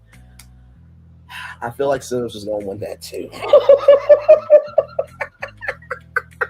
Let me tell you, these predictions are hard to do live. Okay, let's see here. Outstanding motion picture, Elio, Walt Disney Studios Motion Pictures, K-pop Demon Hunters, Netflix, Sneaks, Brian Cliff Entertainment, The Bad Ass 2, DreamWorks Animation, Zootopia 2, Walt Disney Pictures Motion, Walt Disney Studios Motion Pictures.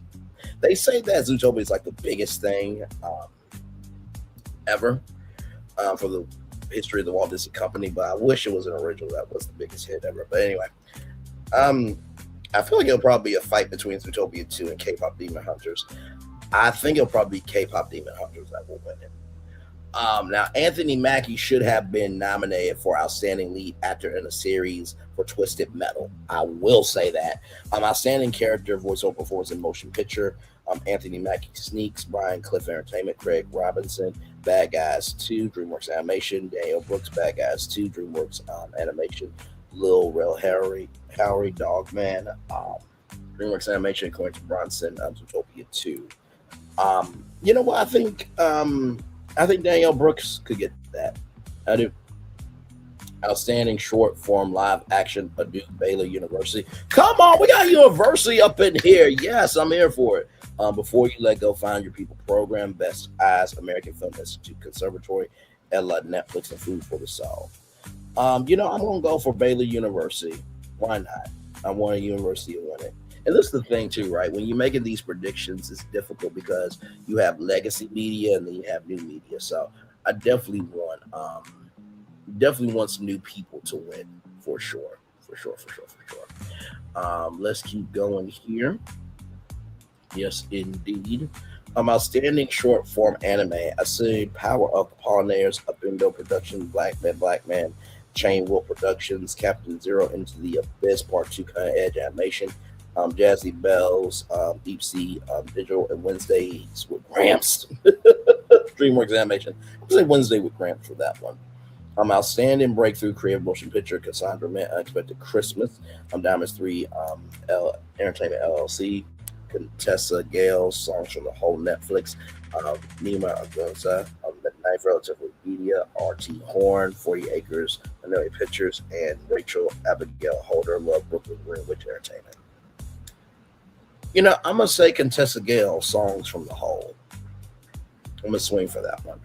Outstanding Performance by a Youth in a Motion Picture. Mary Price, The Knife, Relatively Media, Estella K. Kalana, Woman in the Yard, Athena Studios, Julia Karma, Shadow Force, Lionsgate, Naya Deer Johnson, Sarah Spoil, Amazon MGM Studios, Payne Jackson, Woman in the Yard, Universal Pictures. I'm going to say Payne Jackson, Woman in the Yard. Outstanding Cinematography in a Motion Picture, Autumn Durrell, ASC Centers, Warner Brothers Pictures, Kira Kelly, Kim, Universal Pictures, Martin Van Love, Brooklyn Greenwich, Sheen Bobby Heda, Amazon MGM Studios, and Shabir Christian Materials A24. I'm gonna say Centers. Autumn, I'm gonna say him. Outstanding Documentary Film. Being Eddie, Netflix, Follow Us No More, First Gen Films, Left Behind, Corso Films, Perfect Neighbor, Netflix, Who the Hell is Regina Jones? I think Being Eddie is going to win that, Being Eddie Murphy for sure. Outstanding Documentary Television, A Star Without Star, The Untold Drama Story. Apple TV, Eyes on the Prize. 3, We Who Believe in Freedom Cannot Rest, 1977 to 2025. HBO Max, Great Migrations. People on the Move, High Horse, The Black Cowboy, Peacock, and number 1 on the call sheet. I think I'm going to go with High Horse, Black Cowboy. Then we'll go for that one. We're almost at the bottom, y'all. Outstanding Short Form Documentary, Black Longevity, Apartment 5F, Crillo Legacy Unfold, Jock Media, Entertainment, Freeman Vice, Switchboard, My Sick of Kids, A Rhythm Within, Netflix, The Ebony Canal, The Story of Black Infant Health, Your Mama's House. I think we'll go for The Ebony Canal. That sounds interesting to me. Outstanding Writing, a Comedy Series, Isha Moore Hacks, A Clickable Face, HBO Max, Frida Chris, The Studio, The War, Lizzie Darnell, Abbott Elementary, 100th Day of School, ABC, Monique B. Hall, Sesame Street, Tamira's Art Show Max, HBO Max that is, and Naomi Ekbergen, St. Des Method, Buffalo, Bruce, and the Mad Kid, NBC. You know, I want Sesame Street to win because, that got canceled by the president. So I want Sesame Street to win for that one. Outstanding Ryan, a drama series, Angie Jackson Law or Episode 10, NBC, Brian Icahart, Stephanie McLean, FBI, Episode 12, CBS, C.A. Johnson, The Beast and Me, Phantos, Netflix, Cynthia Cora, The Pit, 12 p.m., HBO Max, and Warren Mosley, The Lowdown, Tulsa Turnaround, FX Hulu. You know what? I'm going to go Walter Mosley, The Tulsa Turnaround. I'm going to go for that one. Outstanding writing in a television movie documentary special. Akira Muse, Friends and Lovers, Lifetime Movie Network, Jazz Summer Stay, Hulu, Gerard Carmichael, Don't Be Gay, HBO, Netflix, HBO Max. Although HBO Max is now owned by Netflix, so Michael Elliott, Corey Trent, Ruth and Boaz, Netflix, and Roy Opui and Brandon Easter on Wound, Age of Wonders, Cartoon Network. I'm gonna go for Age of Wonders, The Age of Wonders. Outstanding writing a motion picture. Chloe Zotto, Hamlet, Focus Features, Nora Garrett, After the Hunt, Amazon MGM Studios, Ryan Coogler, Sinners, Warner Bros. Pictures, Sarah Singleton, One of Them Days, Sony Pictures Releasing, Walter Mosley, Nadia Luff, The Man in My Basement, Anscape. I'm going to go Sinners, Ryan Coogler, he deserves it. Outstanding director in a comedy series, Emmy on survival of the thickest. It's not a moment, it's a movement, bitch. Netflix, Colton Domingo, 4 seasons, Ultimate Frisbee, Paul Hunter, Government Cheese, Father, Facts, Figures and Failures, Apple TV, Theodore Witcher, Damascus, the Thanksgiving episode, Tyler James Williams, Alabama Elementary Science Fair. Oh man.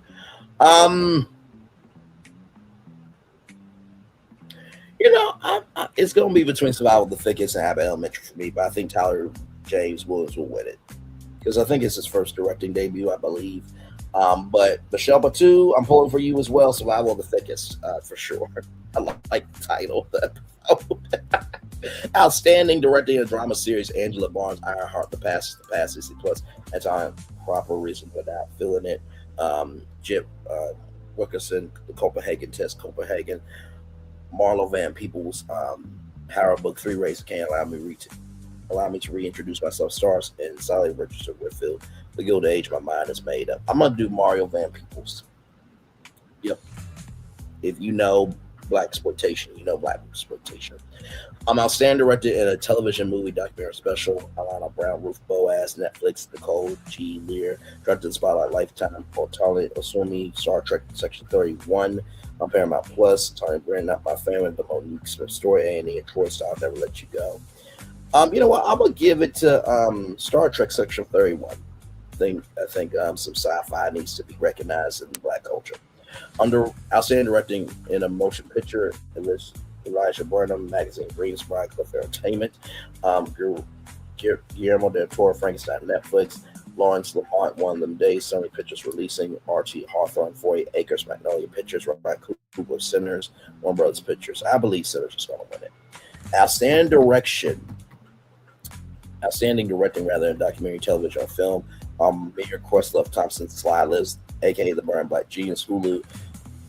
Andre Gaines, Booyah's Portrait of Stuart Scott, ESPN, Contessa Gales, Songs from the Whole, Netflix, Original Hoon Song Lynch, number 1 on the call sheet, Apple TV, and then Yemi Oren, King of Them All, the story of King Records, PBS. You know what? I'm gonna go for Portrait of Stuart Scott. That brother still needs to be recognized for sure, so I'm gonna give it to that one. Outstanding podcast. Accidentally Informed Comeback TV presents Native Land Pod, iHeartMedia, Reasonable Choice Media. That's Angela Yee's company there. The Assignment with Audrey Cornish, CNN, The Don Lemon Show, Lemon Media Network, and Joy Reid Image Lab Media Group LLC. I love that we got independent people in the building. I'm gonna give it to Joy Reid. I think that will definitely help her out. I've gave Don Lemon plenty of my predictions here. Outstanding podcast, lifestyle, help, self-help, ageless, fearless, and unscripted Williamson Media Group. High Bother with Melissa Ford, Ford Trap Productions. In my opinion, Michelle Obama, Craig Robinson. Higher Round, Just Here with Dr. K, and then Money and Wealth with Dr. John Hope Bryan, Black Effect, iHeart Podcast. I'm gonna say Michelle Obama will probably win that one. Outstanding podcast, society and culture. Baby, it's Kiki Palmer, yeah. Higher Learn with Van Lathan and Rachel Lindsay, The Ringer. In my opinion, Michelle Obama, Craig Robinson. Higher Ground, Don Lemon, The Lemon Media Network, and 0 Day Productions. I think Trevor Noah. What now with Trevor Noah, I think could win it. Outstanding podcast, sports, arts, sports, and entertainment. In my opinion, Michelle Obama, Craig Robinson, Higher Ground, Legacy Talk with Lena Waif, Hillman Grad, Lemonade Media, Relive the Single with Erica Alexander, Kim Cole, Sean Stockerman. On that note, CTG Mia and Politics on with Jamel here Unbothered. You know what? I want Reliving Single with Erica Alexander, Kim Cole to win. That's my take on that one. Outstanding podcast, scripted, limited series of short form, exonerated the cost of wrongful conviction, WURD Radio. I'm interested in things with Jay-Z, Jim Connors, LLC, Kingsland, SBH Productions are Audible, Squeeze with Yvette Nicole Brown, Lemonade Media, Prophecy Season 2, Audible, Simpson Street, and Q Code Media. Exonerate the cost of wrong conviction. I'm going for that one. On outstanding costume design. My good. Why you do this? Why you make it hard?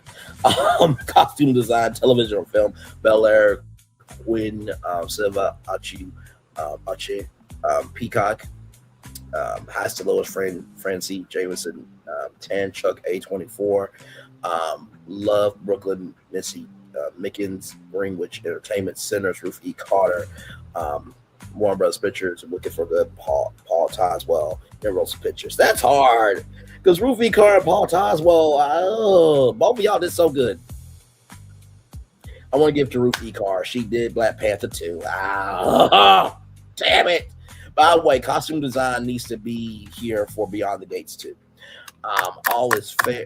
Outstanding makeup, TV or film, all is fair. Cat Bisco, Hulu, Belair, Alyssa Hudson, Peacock, Chief of War, Christian Tinsley, Apple TV, Highest to Lowest, Dean Gozu, Odo, Lang, Young, A24, Centers, Ken Diaz, Centers, Warner Bros. Pictures. I think Centers for sure will win that one. Outstanding hairstyling, TV or film. Listen, okay. All is fair. Valerie Jackson, Hulu. Bel Air, Terry Hunt, Peacock, Beyond the Gates. Wankala, L. Hickinson, CBS. Reasonable Doubt, Deidre Mesker, Hulu, Centers, Charcuterie, Warner Brothers Pictures. I think Beyond the Gates because they're on 5 days a week, so to tape as many episodes as they do and to keep the hairstyling together, Beyond the Gates deserves that. Outstanding editing in a motion picture, television series, or movie or special. Leon Narwhal, Ironheart, Disney Plus, Melissa Hoy, Ruth Boaz, Netflix, Michael P. Shar, Centers, Warner Brothers Pictures, Ralph Jean Pierre, Beast in Me, Shadi Corsom, Poker Face, Peacock. I think Centers will win that one. Outstanding stunt ensemble. Okay, shout out to the stunt people. We care about them too. TV or film, Butterfly, Yin Han Jung, Prime Video, F1 Gary Powell, Apple TV G20 Grant Powell, Prime Video, Shadow Force, Dirty Bryant, Stars and Centers, Andy Gill, Warner Bros. Pictures. You know what? I'm going to give it to F1. And I'm going to tell you why. F1, if you know F1 and F1 racing, that is a very heavy sport. And to redo, the driving and everything else, I think that takes a higher thing there. Outstanding digital content creator. Okay, I see you at NAACP. I did contact them to see if they could do a content NAACP Content Creator Image Awards because I do think that would be cool too. Outstanding digital content creator art and comedy, Daryl Watkins Jr., I Show Speed, Jordan Hallett, Jordan _ Stallion 8, Joshua Neal, Lou Young, and T. Sanders. I'm thinking probably I Show Speed will probably get that one for sure.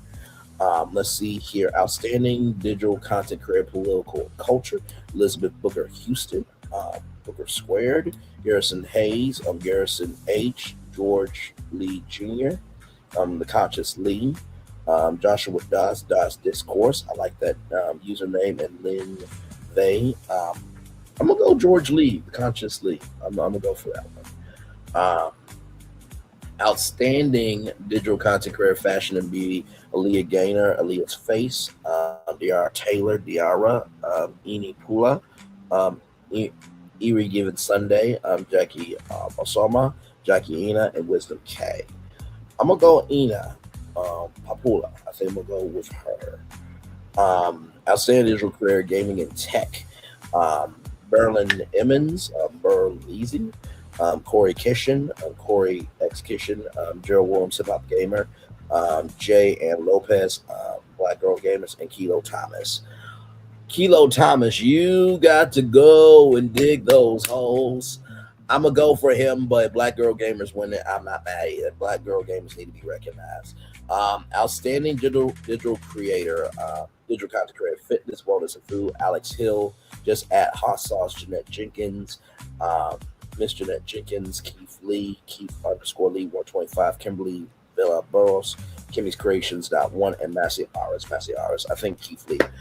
Y'all, those are all of the nominations. Congratulations to all the people nominated. That is absolutely huge to be nominated for an award for the culture of the culture and by the culture. You can catch the NAACP Image Awards, everybody, in a 2-hour special live February 28th at 7 Central on BET and CBS. All right. So with that being said, y'all, I want y'all to look at this because this is something that you guys need to know about. As y'all know, TikTok has been broken down, this, that, and the third child. And I have to tell you, you need to know about this because this is a bit terrifying, just a little bit. So here we go, y'all. I want y'all to see this, just a little bit of it anyway. Here we go, because I know I talked your ear off of the NAACP Image Awards. So here we go. Check this out. Shout out to Rich by Design for this destination here. I had no idea about this until I was just looking up stuff. I'm like, really? Interesting. So let's talk about it.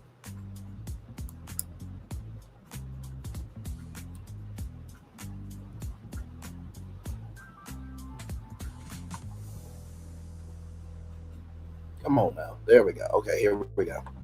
All right, guys. Evidently, TikTok is no longer paying creators. At least that's what I'm gathering so far. We're going to get to the bottom of this, though.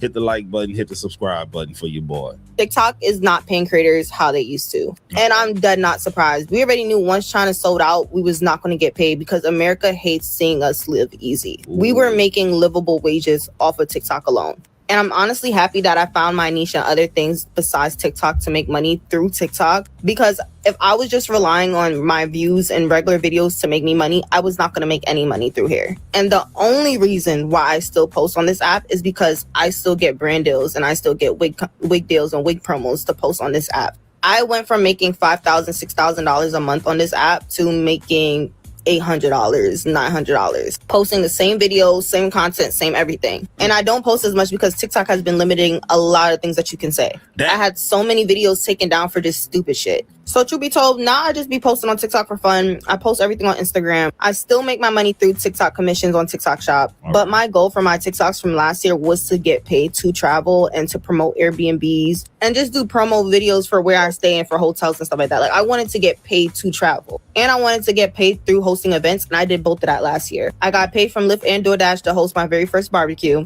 And I was flown out to DR and I was able to take 12 supporters with me. Now it's January 1st month of 2026 and I'm being flown out to Tulum literally on Wednesday just to do a promo for Airbnb, flight and stay covered. So I do not advise you to stop posting on here because you never know who's watching. But if you're expecting to get paid from them views, trust me, it's not like that anymore. Coming from someone who has 800K on this page and 32K on another page.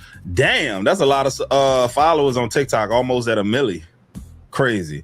YouTube is still king, bro. YouTube pays the best. It pays the most.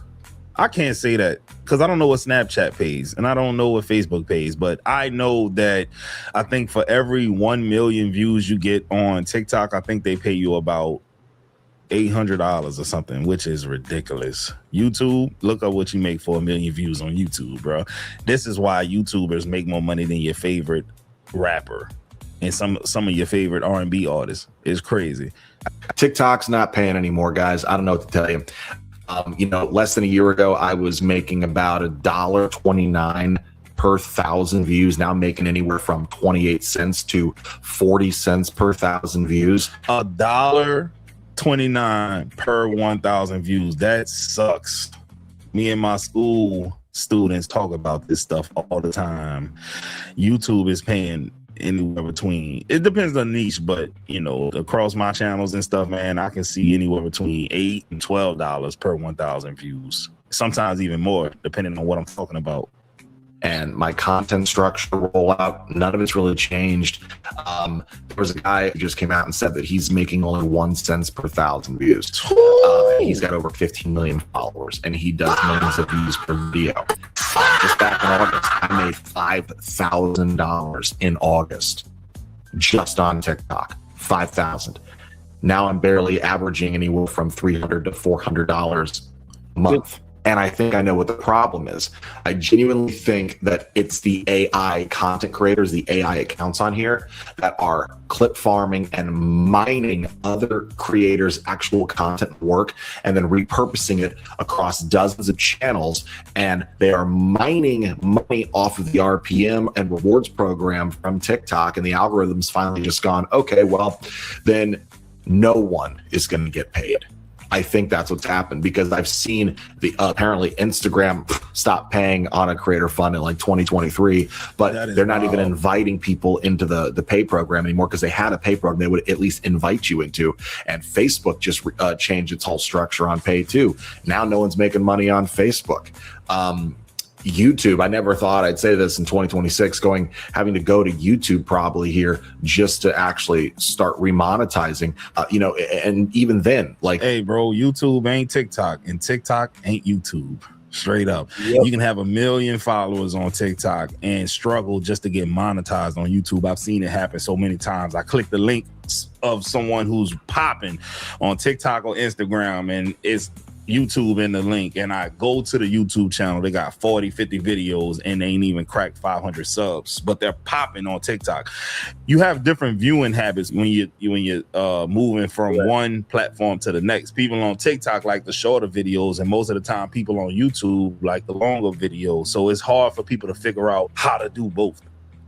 They're flagging people left and right on YouTube. It's a sinking ship, and I don't know if we should stay on it or just keep using TikTok at least to build our individual platform. I know I'm not the only one this is happening to. To go from, making $5,000 to barely scratching 400.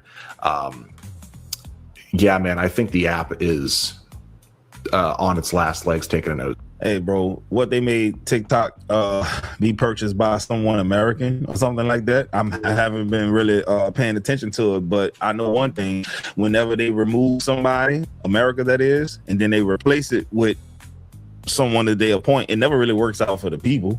Name a situation when we removed someone and then we replaced them with someone of our choosing. When I say our choosing, I'm talking about America, and it worked out better. It never works out better, bro. I'm just saying.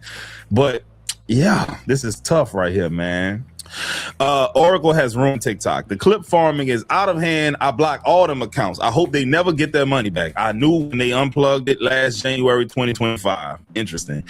Dylan Page is complaining of the same. Just use YouTube. Just use YouTube, dog. It ain't easy on YouTube, bro. It ain't easy. It ain't just as simple as holding your phone up and recording and then just sending it out there and it's gonna do numbers. That ain't how YouTube works, man.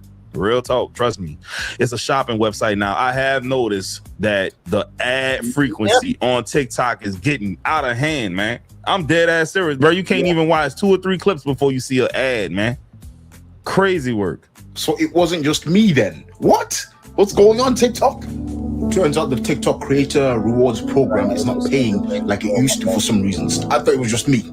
I recently joined the creator program last month and I got 1.4 million views. Now, doing the calculations, people are telling me, oh, you should be expecting an RPM of 40p per 1,000 views. 1,000 qualified views, fair enough. I understand not every view is qualified, blah, blah, blah. Fair enough. So with that, I expected at least 250 quid for 1.4 million views, with the qualified views being 700,000. Yep.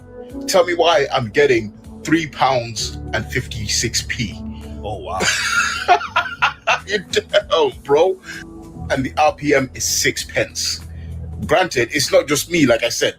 Even big time TikTokers like this guy has 50 million followers. His RPM was 1p, 1 penny. Huh? You heard that, right? You got 50 million followers on TikTok, and your clicks per minute is 1 penny. You ain't making shit, jack, or just anything. Cent in the America. Wow. So it's not just affecting Americans. I'm here in the UK. I'm going through the same thing. Well, I don't know what's going on. I know at the end of this month, the American TikTok is going to be established with the Oracle owning that. So ByteDance sold a portion to America because the America is scared, our data has been taken by China, stuff like that, yeah? Now, I get it. That's a big change. Maybe the company needs to show more earnings rather than spending, blah, blah, blah. All that, that's business. I get it. But it's hurting the image of TikTok. Many TikTokers are leaving, yeah? Luckily for me, my YouTube is doing good. Yeah, YouTube is doing good. I'm growing on YouTube, so I'm not. Hey, no lie, that's good numbers right there. 39 videos with 2.37K subscribers. Man, I see people all the time that got them around this amount of subscribers, and they have 200, 300, 400 videos, dog. So I would say, yeah, he doing just fine. First, if TikTok doesn't want to pay me, it's all good. I'm just gonna put more effort to YouTube. Yeah. Even my second channel is doing all right. Yeah, so I'm not.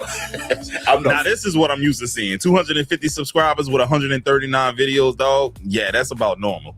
First, I'm not complaining. That's why I'm still here on TikTok making content, because I'm not really that fussed. Yeah, I started doing this just for the fun of it. But if I can make an earning of it, of course I'm going to do it. I'm going to do business. You know what I mean? If you want me to get your attention, you got to pay me. You get me? You got to pay us. Many TikTokers are leaving, which is TikTok needs to be careful. Yeah, both Oracle, TikTok, and ByteDance, both companies now, you need to manage the situation properly. Otherwise, many are going to start protesting and leaving and go to the other platforms. Yeah, man, y'all are crazy, bro. That's what I call shooting yourself in the foot, because the creators is what make TikTok what it is, and y'all don't want to pay these people, or you can't pay them, whatever the case is. When people realize that they can't make money anymore, a lot of the people who are drawing in eyeballs and bringing in the lion's share of the views are going to just take that ball and go home, and then TikTok is going to slowly but surely collapse. So I want to agree with Rich by Design on that, because y'all know we talk about the creator economy all the time over here. And what do I always tell y'all? Companies cannot culturally appropriate content creators, but yet want all the benefits. So if you want Brainley's virtual tour, the brand, you want the main show, Brainley's virtual tour live, which would just be really called Brainley's virtual tour, then yeah, you're going to have to pay me a decent amount of money. It ain't going to just be $50,000 either. You know what I mean? And I think that this year is going to be the year where Hollywood and the creator economy have to have many different, incubators and, contests and everything else to really find their footing before, other places like ABC starts ABC Creator Studios. Fox has already started, so just want to bring that to y'all attention. Okay, all right. So more Brainley's Virtual Tour Live coming up right from the space right here, right now. MediaTakeout.com, everybody. Y'all remember Jason Lee and his scandal, right, with the $50,000 and wilding out, right? So here we go. Jason Lee slams counsel after $50,000 investigation clears his name. A taxpayer-funded investigation into Stockton Vice Mayor Jason Lee has concluded with the city official cleared of any wrongdoing tied to a recent comedy event. A $50,000 probe commissioned by the Stockton City Council found no evidence that Lee abused his power or misused city funds in connection with bringing wilding out to the city. The live comedy show created and hosted by Nick Cannon was held in Stockton on May 24th, 2025. Months later, Lee faced accusations that he improperly influenced his staff and used public resources to benefit the event. Lee previously defended his role, saying that Cannon and the production came to Stockton as a favor to me to highlight the city's potential. So here it is from Fox 40. Let's play this.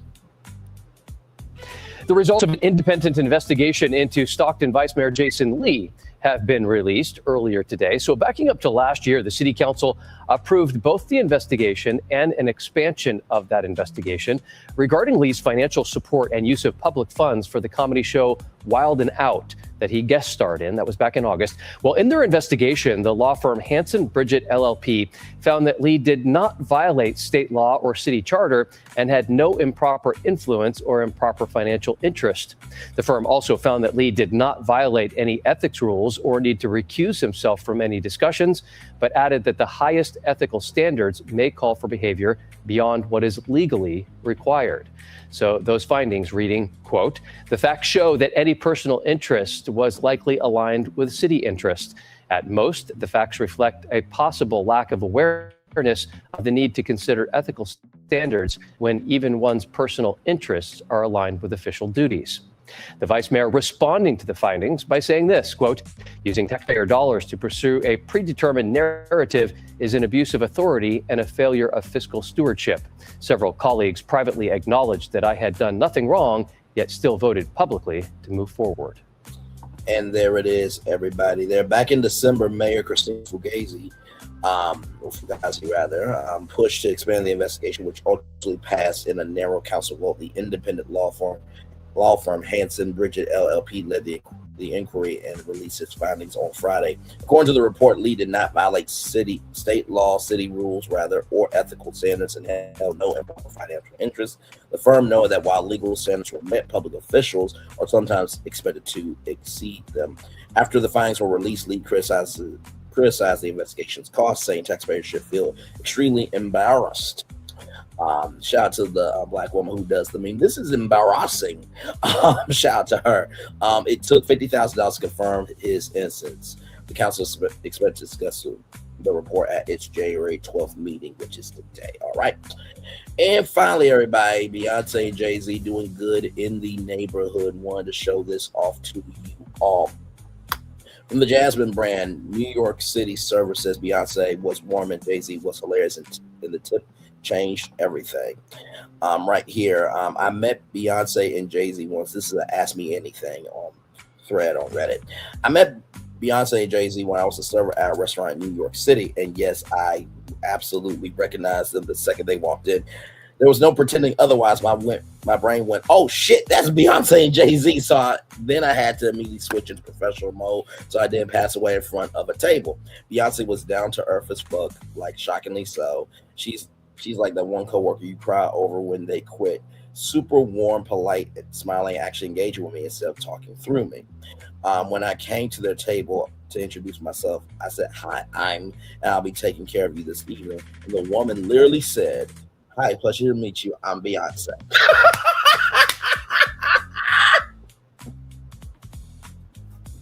You know what? That's just manners, okay? I'm not mad at. I'm just laughing at the fact of this person knows who she is, and Beyonce is still just being genuine in her, in her humanity. And I swear to God, I almost laughed because, ma'am, I know. Shout out to Tony Talks for that as well. But it was so sweet and innocent and not ironic at all. Jay-Z was funny as shit, dry low-key humor, clearly enjoying himself and messing around in that quiet way. They joked with each other, joked with me, and just had really good energy the whole time. They treated the staff incredibly well, acting actually respectful. Thank you after thank you, know where it demands. And the tip paid my rent. I said it 2 more times. The tip paid my rent. The tip paid my rent straight up. I remember closing out the check and just staring at it for a second, because that kind of generosity hits different when you're a server in New York City. I've served a lot of famous people, and most are whatever. Some are nightmares. Jay-Z and Beyonce were genuinely amazing. One of those tables you'll never forget and probably never shove about after. So, yes, indeed there. So, wanted to just show this because, we only know of what we see. And like this comment says right here, I love that Beyonce still introduces herself as if the world doesn't know who she is. Right. And sometimes too, we need to be able to see the totality of people instead of just judging them through a very narrow, very short-sighted, and very closed-minded lens. So, with that being said, y'all, that is our show. I want to show you guys a couple of positive news stories here. Elon Musk AI chatbot Gronk is flooding Twitter with non-consensual AI nude photos, new report claims. According to third-party research reported by Bloomberg, the app has emerged as a leading hub for AI-altered images that digitally remove clothing from photos people voluntarily posted online. So, during the 24-hour review of the images posted by the Gronk account, the chatbot produced roughly 6,700 images per hour that were classified as sexually suggestive or nudifying, said Genevieve O, a social media deepfake researcher. So, that's why I posted right there. Megan Thee Stallion was right about this, and that's why she dragged that said person who did the most with Twitter. Malaga Rams. Child. Something else too I wanted to show you guys. You never know what people are going through, and I saw this and wanted to showcase this to y'all. So let me do this here. This is off of Facebook. And shout out to 25_BWB here. Let's roll it. You doing today? Lynn Jones, Jacksonville Free Press News. I just want to tell you congratulations on your success, young man. Thank you you. hold your head up, all right? You guys have had a most magnificent season. Thank You did a great job out there today. So you just hold your head up, okay? Thank And you, ladies and gentlemen, Duval, you the one, all Thank right? you, You keep it going. We got another season, okay? appreciate Take it. care and much continued success to you and the entire team. Thank you, man. I bet you he hugged her right after. That is Lynn Jones from the Jacksonville Free Press. Lynn Jones, thank you, sister, for being an amazing individual. We need more people like you, for damn sure. Yes, indeed, we do. And finally, y'all, wanted to showcase this to y'all. DJ Envy named creative cultural strategist at American Dream Mall, the second largest mall in America. So here we go. Kids from the hood and in neighborhoods that can't afford it, how to ski and I how love to that. snowboard. All channels. Strategic There we go. role positions DJ Envy as the driving creative force behind the venue's cultural programming, positions American Dream to deepen its footprint in music, nightlife, and lifestyle entertainment. I'm bringing culture to the mall. So what it Okay. means is like All right. we'll be doing stuff for HBCU. So HBCU panels. Strategic role positions.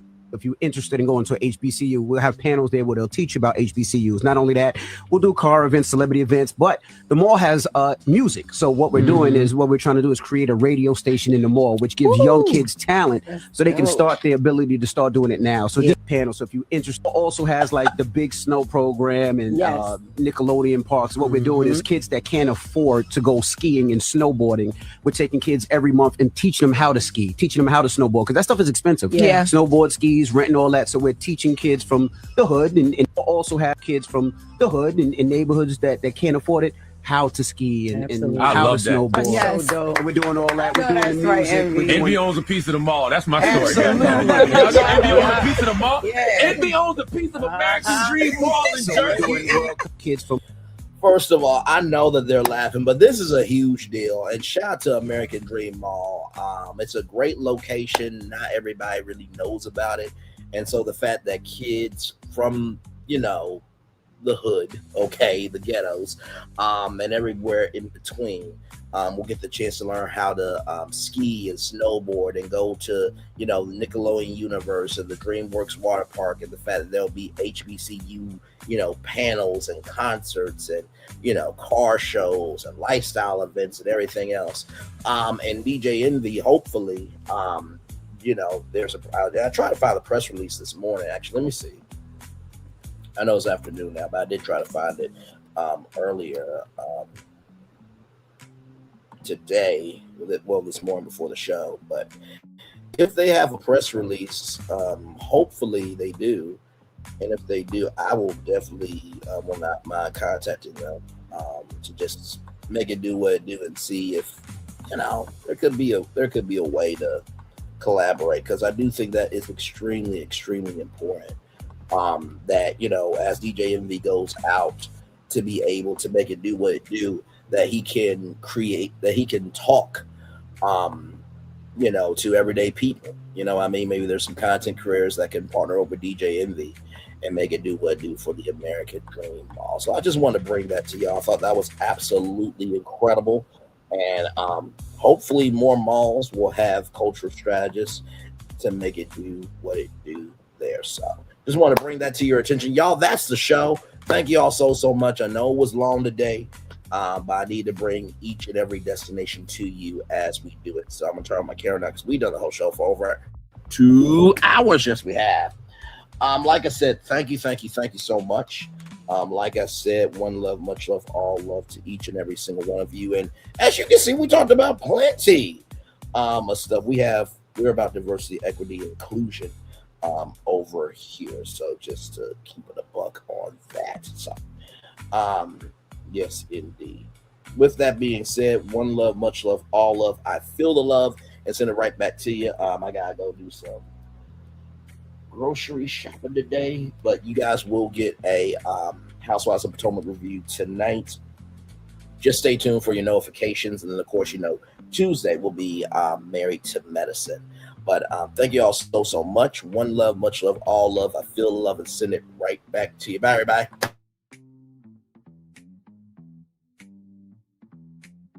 I thought I should tell you they've been talking about you. Yeah, they've been talking about you. They've been talking about the fact that they've done everything they could to stop you and everything they could to block you, but you still win. They've been talking about the fact that they have undermined your success and they have tried to sabotage your seasons, but you keep winning. They've been talking about the fact that even though they don't like each other, they get together to try to kill you, but you keep winning.